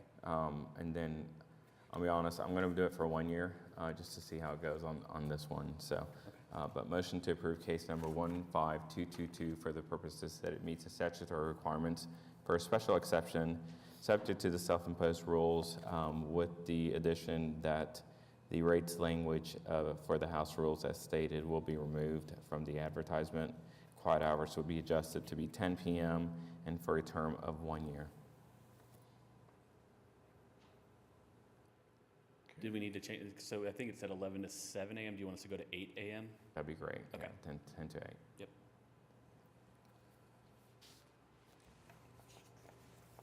You're approved. I think you're also next. Item number 36, case number 15223, application for Peter Gasky to allow home sharing at 1924 Northwest 36. So essentially the same type of arrangement. This one is has a third bedroom, willing to obviously change the per person and the quiet hours, amending that as well. The house no longer looks like that either. This one, we literally tore off every bit of the brick. It's got a brand new roof. That driveway is brand new. So it's been extensively remodeled.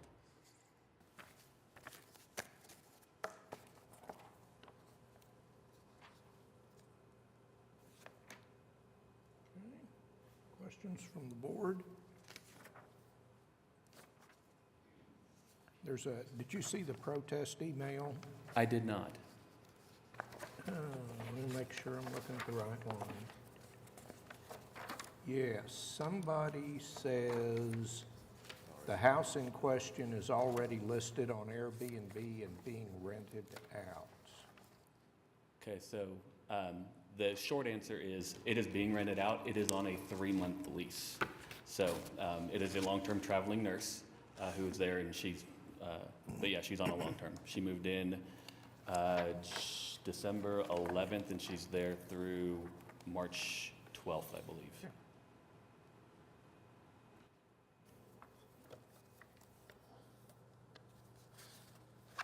And I believe it was only listed to get the permit process, because we needed to get the URL to submit, and then took it down, and she hit it literally that day. And so we said we went ahead and approved it because it was a long-term rental. And so it's still listed because it's booked, but if you look on the calendar, thank you. If you look on the calendar, it's not available until whenever that end date is. Okay. Anything from the board? I don't have anybody signed up to speak on this one, so if anybody wants to address this application. You gotta go ahead and make a motion. Yeah.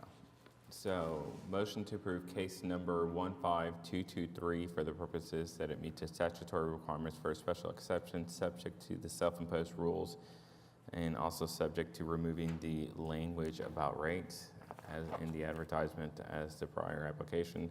Quiet hours will be adjusted from 10 p.m. to 8 a.m. and for a term of 1 year.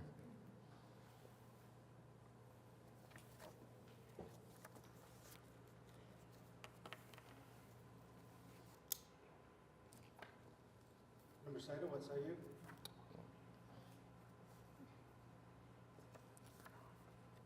Got it. Looks like you're approved. Thank you all very much.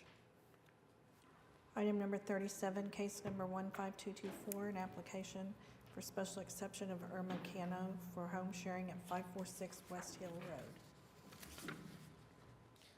Hello, my name's Irma Cano. I live at 3509 North Kentucky Avenue in Oklahoma City, and I'm the owner of 546 West Hill Street. I'm here requesting a home sharing exception. This property is 2 bedrooms, 2 baths. We plan to accommodate for 5 guests, and we have broken that down as 1 king bed in the master bedroom, 1 queen bed, and then if needed, 1 air mattress. So we've said 5 guests max. We do have some rules, and I've added that into the application. We have said no parties, no events, no pets, and then we do have the exterior of the home monitored with security cameras, and then they do include audio. And we did that just so we can honor the guest limit and then be able to make sure that the audio is being, or the noise is being respected for our neighbors and with guests there. Our quiet hours are from 10 to 8. We are advertising that off-street parking is preferred. Our back street, I did not add, but you can tell there is a drive-through or driveway in the back that's gated. It accommodates 2 to 3 cars with the gate closed, so we are preferring that for all of the guests. And then I do plan to manage this property myself and my mother. I have had some home sharing experience in my own personal home, not in a separate one. And then my mother has had 20 years of experience in hospitality.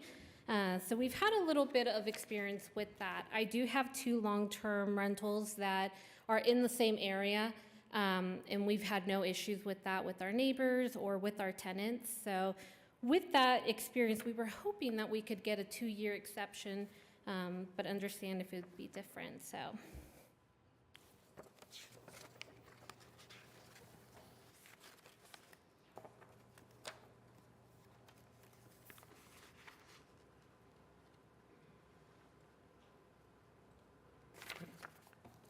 Anything from the board?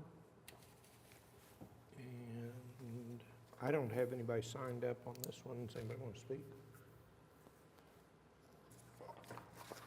If we're ready for a motion.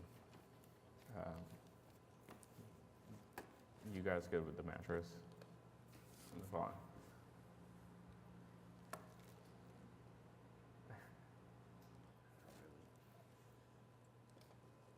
So your idea would be to put the mattress in the living room?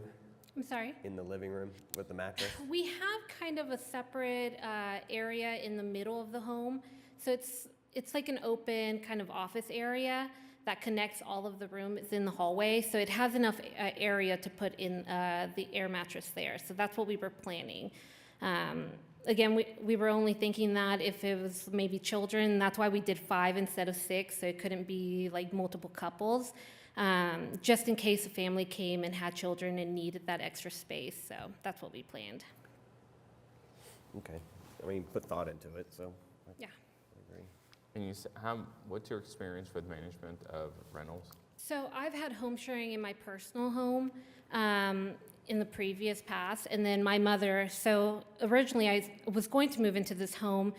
My mother retired and then didn't have anything to do, so we thought of having this as a Airbnb to kind of give her something to do as well. Before that, she had 20 years experience in apartments. So she does have a little bit of experience there, obviously. So she's going to be completely managing that with me. So that's what we can bring to the table.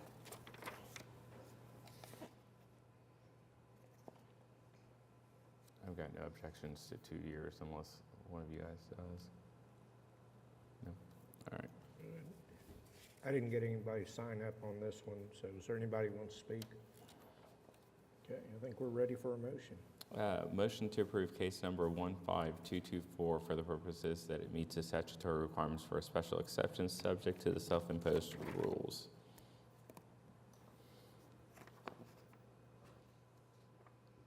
What term? As stated, 2 years in the application.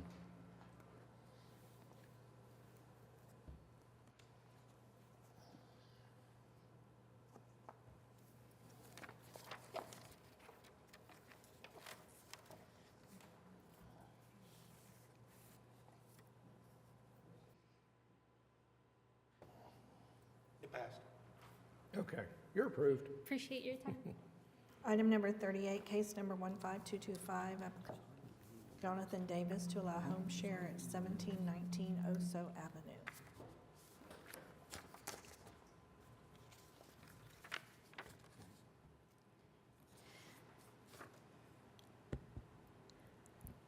Hi, my name is Lindsay Boyette. I reside at 11618 Northwest 121st Street in Yukon. I'm here on behalf of Jonathan Davis, and we're seeking special exemption for home sharing at the property at 1719 Oso Avenue, and that is in the Wheeler District downtown. The owners live in Texas. I reside here locally and have my own short-term rental hosting company. Been doing it for about a year now. I have 8 total properties. The owners have family in town, and so they are going to be using it personally often, and then just kind of in the off time allow tourists to come and just enjoy Oklahoma City and the growing community of the Wheeler District. I'm happy to answer any questions from the application, and I would like to add that we do have quiet hours 10 to 7. I'm happy to change that to 8 if need be. There's a security camera on the garage. We do change the code every time for new guests. Parking is 2 vehicles in a covered enclosed garage, as well as free parking in the street. We do have no parties, no pets, no smoking. There is strict vetting for the guests that we allow. It's a brand new luxury property, so we're just trying to take care of it. Yeah, happy to answer any questions for you. Anything from the board? You're the only one that signed up to speak, so I assume there's no protest in the audience. Yep. I think we're ready for a motion. May I add one more thing? Yep. Since I'm a property manager and my owners have several other short-term rental properties, we would like to seek more than a year. Happy to have whatever, but if you would consider anywhere from 3 to 5, that would be wonderful. I would be the fact that you're a property manager. Now, you said you've done it for a year. Correct. How many properties do you manage? 8 total. 8 total. Yes. I mean, I'd be willing to go 2 and see how it goes. I agree too. I mean, brand new neighborhood. I understand. I appreciate it. Motion to approve case number 15225 for the purposes that it meets the statutory requirements for a special exception, subject to the self-imposed rules with the modification that quiet hours shall be from 10 p.m. to 8 a.m., and then for a term of 2 years.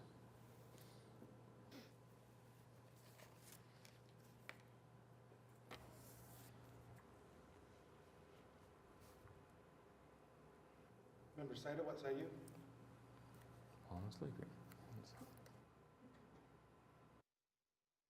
You're approved. Thank you for your time.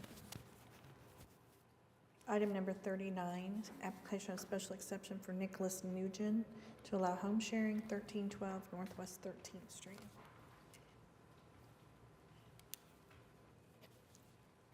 Hey guys, I am Nicholas Nguyen. I reside at 1148 Northwest 57th Street. I'm also the owner of 1312 Northwest 13th Street, seeking a request for home sharing.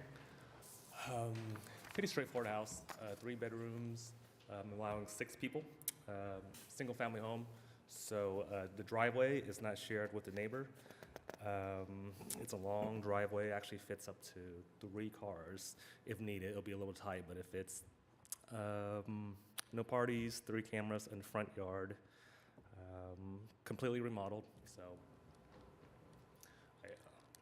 there is no one in front of that house. There's no house there, it's just grass. So it's a big street. That's why I put can park here on the street. The neighbors down there do have cars parked in that same street as well. So I figured it's an excellent place to park there if needed, but the driveway's long enough, so I figured just in case. Yeah.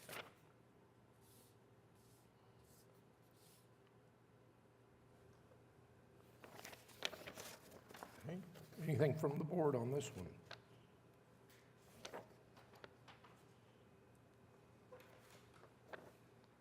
Okay, I don't have anybody else signed up to speak.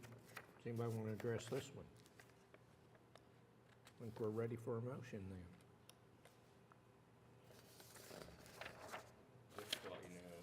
Just to let you know, one thing that I did not see on there is, you probably gathered, it's quiet hours. Did you say you own this house? Yep. Mm-hmm. Okay. Do you have any other short-term rentals? No. Not yet? Okay. I wish you the best. So I'm going to do it for a term of one year, just to let you know, but Sure. hopefully see how it goes, and then try to approve for longer next time. So, motion to approve case number 15227 for the purposes that it meets the statutory requirements for a special exception subject to the self-imposed rules and regulations, and with the addition of quiet hours shall be from 10 p.m. to 8 a.m. for a term of 1 year. Okay, cast your votes.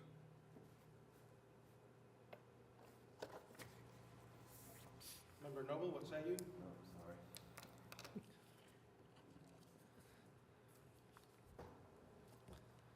You're approved.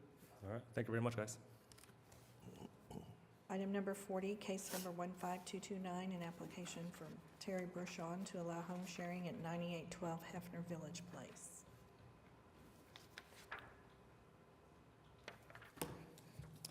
I'm Phil Bouchon, here on behalf of my wife Terry. She filled out the application, but she's sick with the flu.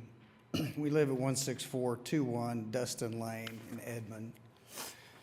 I am here for a special exemption on this property in Hefner Village Place. I'm a home builder, hands-on contractor, and handyman with 35 years plus experience, and my wife is a realtor. I've had rental properties since 2000, and we currently have 3, including this one. And this is our first short-term rental application.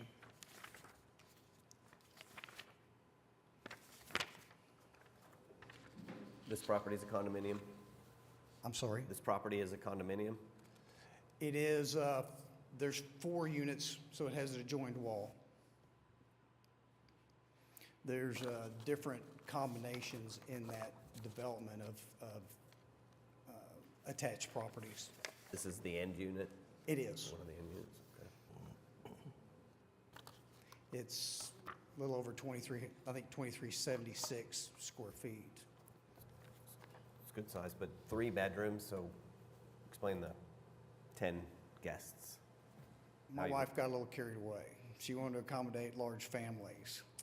So we have a queen sleeper, we have a king, and they are very big bedrooms, and that's part of, I think, her impetus. A king bedroom, a king bed in the master bedroom, a queen up in one of the guest rooms, and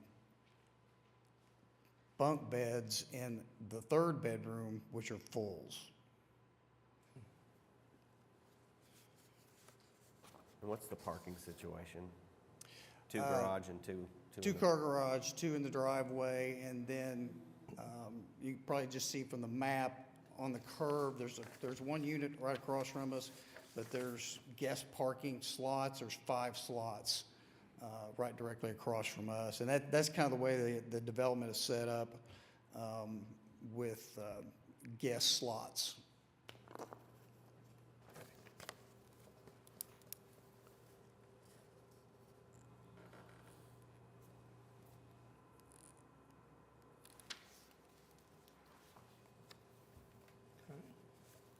Anything from the board? Just some thoughts as to just kind of reviewing. You said there's 3 rooms, but then you have a sofa, a sleeper sofa. I'm sorry. There's 3 rooms, but there's a sleeper sofa. Is that what? Correct. 3 bedrooms, 2.5 baths, and it does have a queen sleeper sofa in the living room.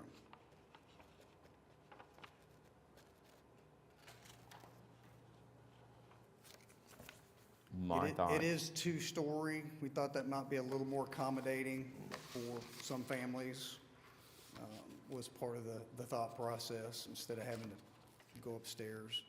Just give you my thoughts, and I welcome input from the other board members also. But I think that based off of that, I think possibly 8 maximum, 6 for sure, but 8 maximum possibly. So definitely would like their input. Quiet hours 10 to 8. Being that it's a condo, I'm a little bit leery about wanting to kind of take care of the other owners and people there. So I did want to add that we, when we, like I said, we own 3 now. Right. We've always made a very diligent effort to go out, meet the neighbors, tell them what our plans are, give them our business cards, which have our cell phones on them, and with other rentals, different things may have popped up. We get phone calls. Like I said, I'm the repair guy, I'm the remodel guy. I'm the one that gets the call and goes and takes care of things. So don't have any problem with that. It's just a small setup for us. Yeah. It's not like some who have multiple properties. Okay.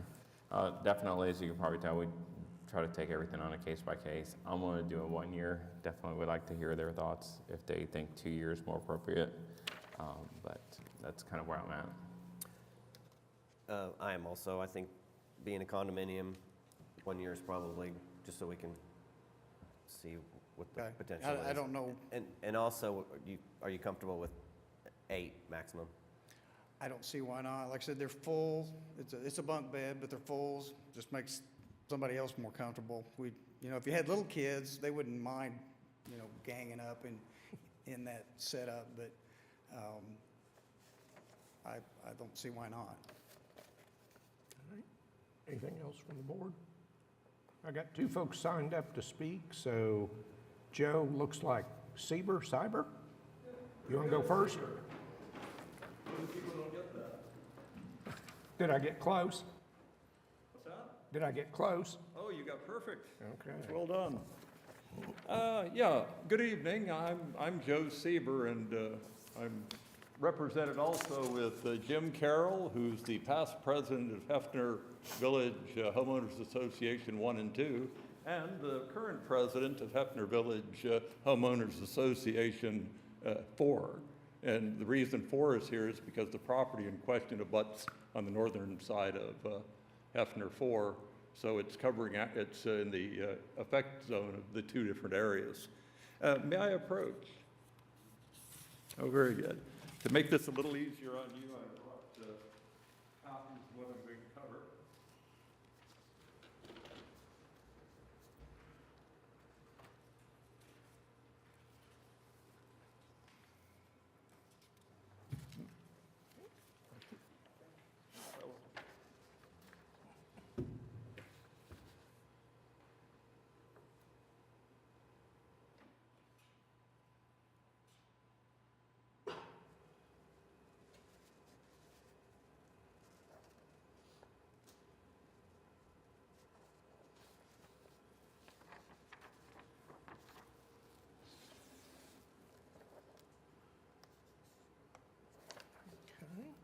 Okay, thank you. Please state your address on the microphone, please.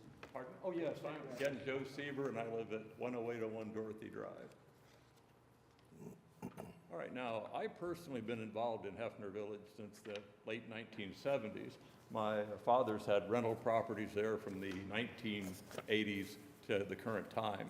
He has rental properties both in Hefner 1, 2, and in 4. And so we're rather familiar with that. And I'm sure you've seen numerous times the current rental for a 1-year stay is about the shortest you normally see in this homeowners association. Now, this is the first time when we got the notice that anyone in Hefner Village, other than the personal contacts you made, but it was never brought to the board. And in our opinion, that we are a state-approved corporation, multi-million-dollar, last rated at $40 million to $53 million depending. And so we feel we have a voice in things. And when you're talking home sharing, this is a departure from our single-family dwellings that we normally have.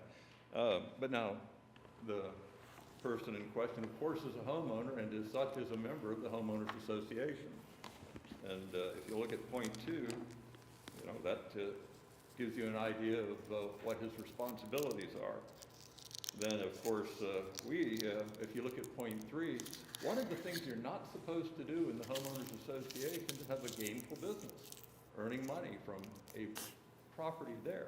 If you're living in it, that's fine. If you're conducting a residential, living there, a rental for a year, that's fine. But when you start making it a business, that becomes an issue. And it's right in the covenants and bylaws. Okay, then he also, like me and everyone else, that's a part of the Homeowners Association, is responsible for enforcing the Homeowners Association, the covenants and bylaws. That's point 4. Now, one of our other major concerns is, of course, If you look at the map, the main road going down the middle of Hefner Village is Boulevard. Boulevard is a public street. All the other streets are private. They're not as wide, they're not as well maintained. In fact, they're rated, all of them, a fire lane, and you're not allowed to park on it based on Oklahoma City law.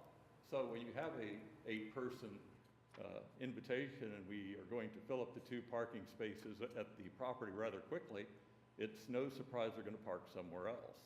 Now, we have some guest parking, but it's not intended for people that live there. It's intended for guests. That might be a bit of a problem if, you know, a homeowner that has a home share program fills up all the rental property, guest parking with their clients. And so that's also a concern. These private roads are not terribly wide, so new people are going to have a bit of a challenge driving on them, because we've seen a little bit of that before. You know, again, this is the first time this has been brought up to us formally. So, any questions, gentlemen? Would you care to? Oh yeah, you like to hear from our, now he's a gifted and talented kind of folks, so I give it over to him.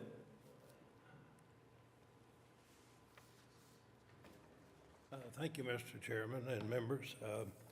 Joe pretty well covered it all, but I'd just like to kind of give you a little history. Give us your name and address I'm for the sorry. record. Yes, my name is James Carroll. I live at 9806 Hefner Village Drive. I've lived there since 2014. And as Joe said, I was the president of the homeowner association and a member there for, when I first moved there, for a good number of years in there. Like I say, I still personally live there. You know, Hefner Village is made up of 236 families. We have 70 buildings, and that includes our clubhouse. We have 2 pools, we have a couple of tennis courts in there. Our lots are very small. A lot of the houses that are there, in which they're not, I heard the mention of condos, we're not condos, we're townhomes. We have a legal description all the way down, which is a big difference. But some of the driveways are short. This particular case right here, it's short. Only 2 cars can get in there. As Joe mentioned in there, that across the street in there, yes, there is guest parking. But that's for grandma when she comes to see her daughter and grandkids so that she could park there, because the 2 cars in that short driveway belong to her daughter and her husband in there. So it's not for people in business to use our guest parking. Our streets, as Joe says, they're narrow, they're private streets. Our children, because we don't have sidewalks, our children play in the streets. They walk to school in the street. And so the more traffic you bring in there, the more of an issue it is. So there we said to rent out to 10 people in there, or 10 beds. I believe somebody brought up here 8 beds. But is that 8 cars? Is that 6 cars? Where do these cars go? They can't go in guest parking because technically they'd be liable to be towed away. So they can't park on the street. That's a fire zone. They have parking for 2. Now, you can say you put them in the garage, but what about your trash cans that you got to put up? Those go in the garage. You can't get 2 cars in those garages. So those are just generally the issues that we have out there.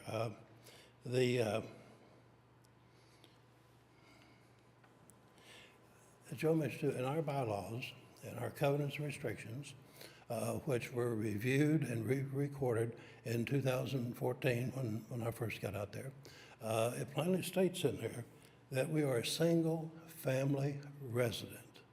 We're not for multifamily in any way, shape, or form. But there again, we're townhomes and single-family.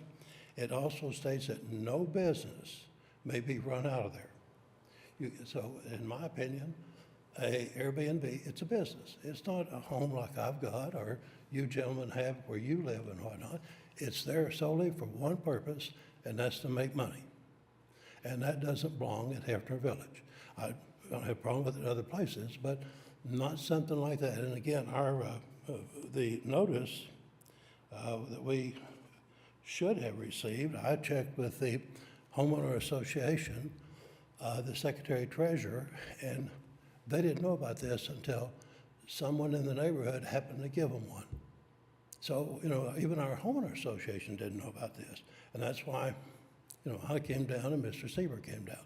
So anyway, I hope the board considers this as a residential area. We have children there. We don't need all of this short-term traffic, the frat cats, sorority sisters, issues coming to our small community out there. So anyway, I thank you for your time, Mr. Chairman. Any questions? I'm sorry. Any questions? Thank you. So in conclusion, ladies and gentlemen, what we would appreciate is, of course, the consideration that we as a corporate entity are involved. And to that end, we would highly recommend that this be deferred to the Hefner Village Homeowners Association, in this case 1 and 2, and have them basically get the approval of the board and then put it to a vote of the Homeowners Association, which would require 66% of the homeowners of 236 people. That would be the normal, formal way that we would approach this. We're not adverse, it's just we don't feel that it's followed the right and correct path. You have an important mission, but we also have that small town effect of being rather in charge of ourselves since 1974, when the state of Oklahoma made us a corporation. Thank you for your time. And I hate to mention this, but I'm pretty sure we do not have jurisdiction to enforce homeowners association rules or covenants and restrictions. I take this into account, but we can't enforce it. That's mine. We lack jurisdiction to enforce that. So I leave that to you guys, but I take it into account as it addresses the considerations in the ordinance. So thank you for bringing this to our attention. It's just, we lack jurisdiction to enforce it. Is there anybody else that wants to address? You want to respond? If I may.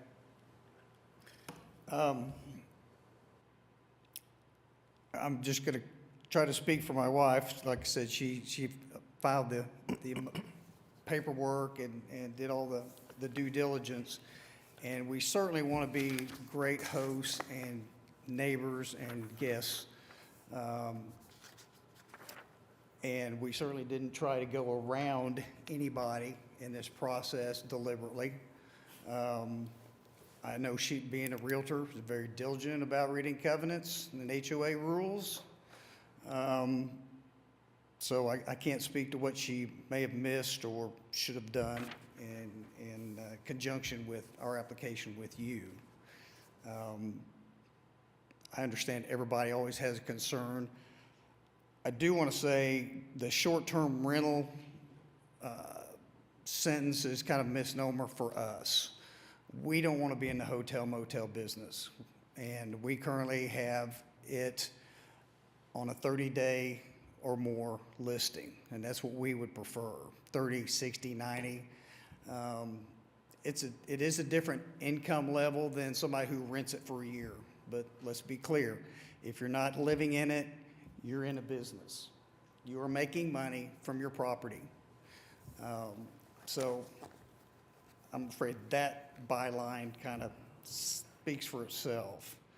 But we do want to be great neighbors and be a part and not have problem guests. That's why we try to be proactive with the neighbors. Call us if anything happens, you see anything, you hear anything. We have an August lock installed on the front door. That gives us notifications of the activity of the people going in and out. You know, if it all ends at 10 o'clock at night, that's a good sign. If it's going on 2, 3, 4 in the morning, that's a bad sign. I don't have any problem. I don't think we'll have any problem going down to the 8 guests notification, just because of the bedding that's there currently.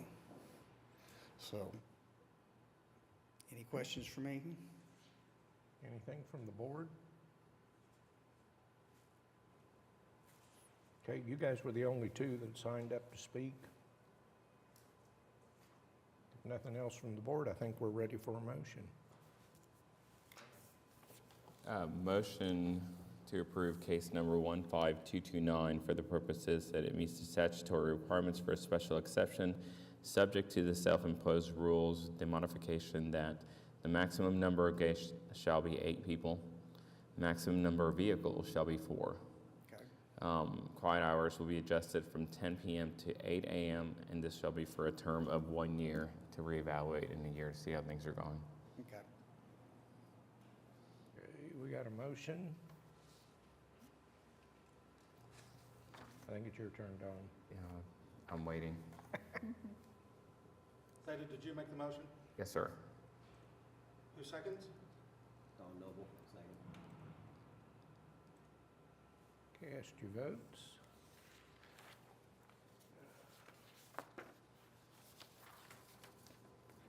You're approved for a year. Thank you. And to those that were in attendance and came to speak, my recommendation is, Mr. Voorhees was correct. I think your legal recourse is to use the district court to enforce those covenants and restrictions. Yeah. All right, I really hate to call this one. Case number 42, Julie Johnson. Are you Julie? Oh, no, I'm just a spectator. Perversely curious. Say what? I said perversely curious. Oh, well. Okay. I had Julie signed up. That one was continued. Okay, item number 41 was deferred, item number 42 deferred, 43 deferred, and number 44 was withdrawn. So we're at the end of our agenda. Okay, no additional items, no board committees, no board members want to speak, no municipal councilor, no other business. I'm adjourned. I do want to say something, though, that we, Mr. Voorhees, we have to. Okay, I'll We back have to appoint a vice chair, and with our absence of Kitty today, just keep it on our mind for next, of who may want to. Why don't we just appoint the person who's not here? I don't know. She presided and did an excellent job. Okay. Well, if you want to wait till she's here, but otherwise, I vote for Kitty. Okay. That's a motion. Yes, sir. So I would also like to raise a point for your consideration.